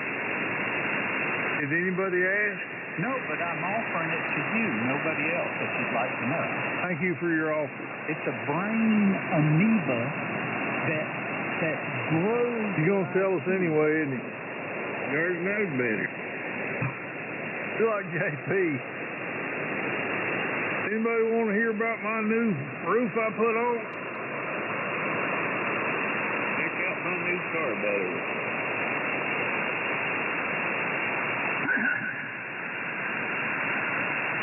I hate to think what that new roof might cost.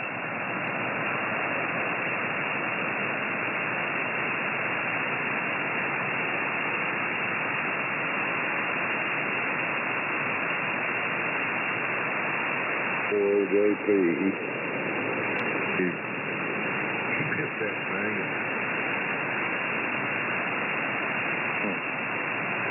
I'm good. First time the wind blows, it fly all apart. Get a four wheel. And for MTC Littler. Hey, people, I'll catch y'all later.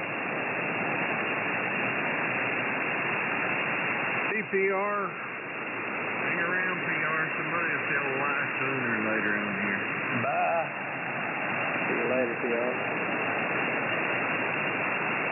did you want me to look online for the Vox delay for that radio? Oh, over. Sounds like you need to. Got it in the manual.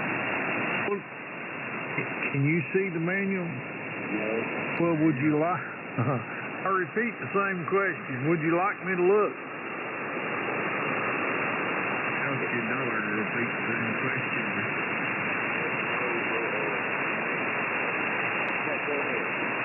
All right, Yazoo FT1000. 1000 NT. It's a magpie. Moon pie. That's puppy.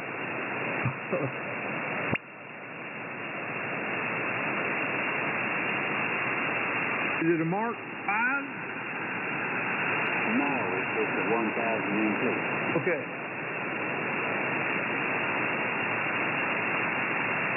I don't know what good we're doing if they know what it is. They don't think they can. Well, you could remember it, and when I get over there, you could say you need to go to menu 3-4. You just need to write it down, Bruce, and take you a note with you. Well, it's his damn radio. Let him write it down.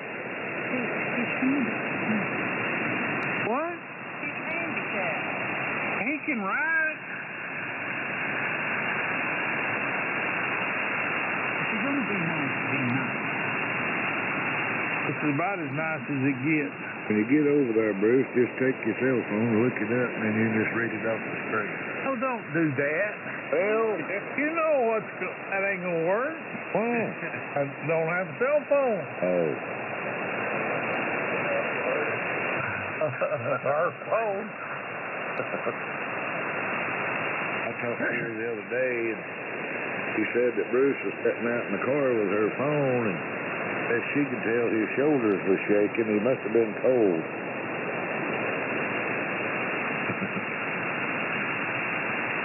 Figure she'd get her phone back and be all y'all up looking at this Honda part. Yeah.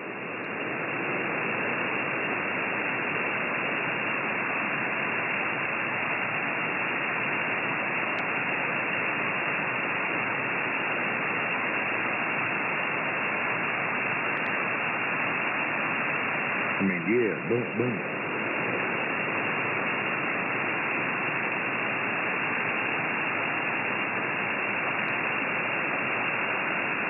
What you gonna do today, Lardass? Well, I'm talking Polk County. oh. The one that's got so thin.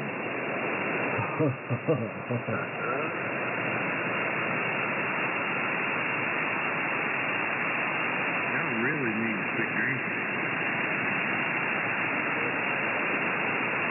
Yes. Yeah.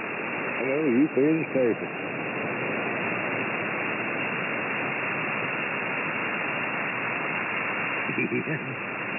Where do you see the fence post that way?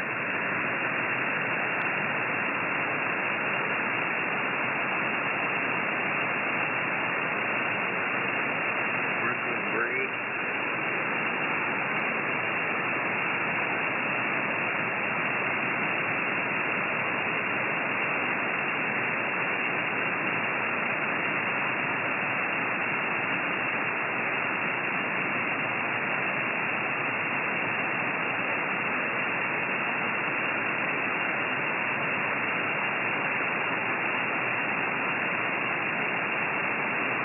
Well, Bruce, they got the trail back open over there in Sister Park. What you gonna do? Hiking in outdoors.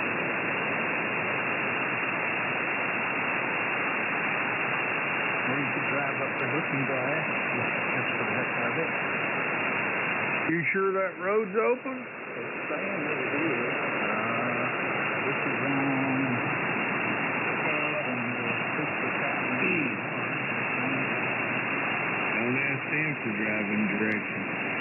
Creek Road, Yellow Gap, all of it. Sounds like all of it's back open. Cassie's Creek. Cassius Creek? Cassie. Northeast, of course you wouldn't know because you probably never been over there. Hey, Victor. You want me to tell you where my campsite over there used to be? Stand by, Greg. No. Victor. He's going to anyway. No, it goes up the side of the mountain there, Victor. down at the ranger station on the west pink bed. Why did he ask if he's going to do it anyway? Yeah, I know.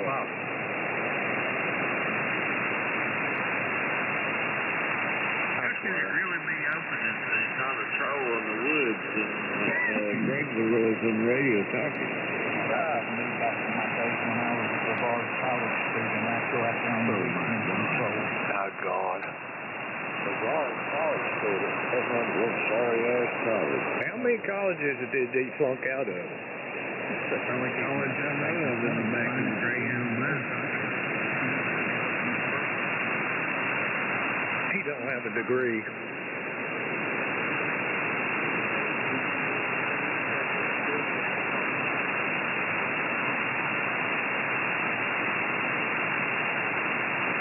You ever been to the Devil's Courthouse?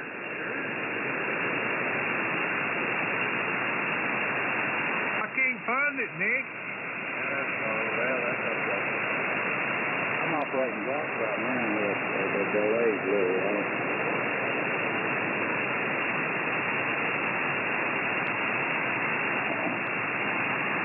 Don't you have to set that little trap door on top? I've got one. I can't even remember. I know the trap door on top of the MP. Yeah, I think so. I think that's where you set your delay and your gain and your penny box.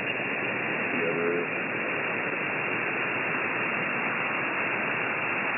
Need your reading spectacles. And a little jeweler screwdriver. Just got back on the radio. You going to have him come up on 6 minutes talking. Oh, no. Randy, you mean A little jeweler or a jeweler's little screwdriver? Yeah, it's have the trap door. It's that thing right back on top on the right-hand side. You know, I got a set of those things, and I broke one of them the other day. A set of jeweler screwdrivers. You know how much they want for a set of those things? $129.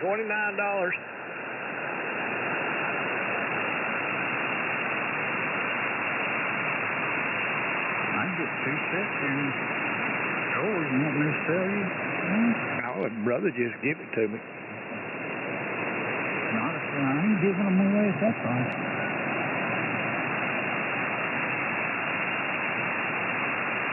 I think it was $1.29.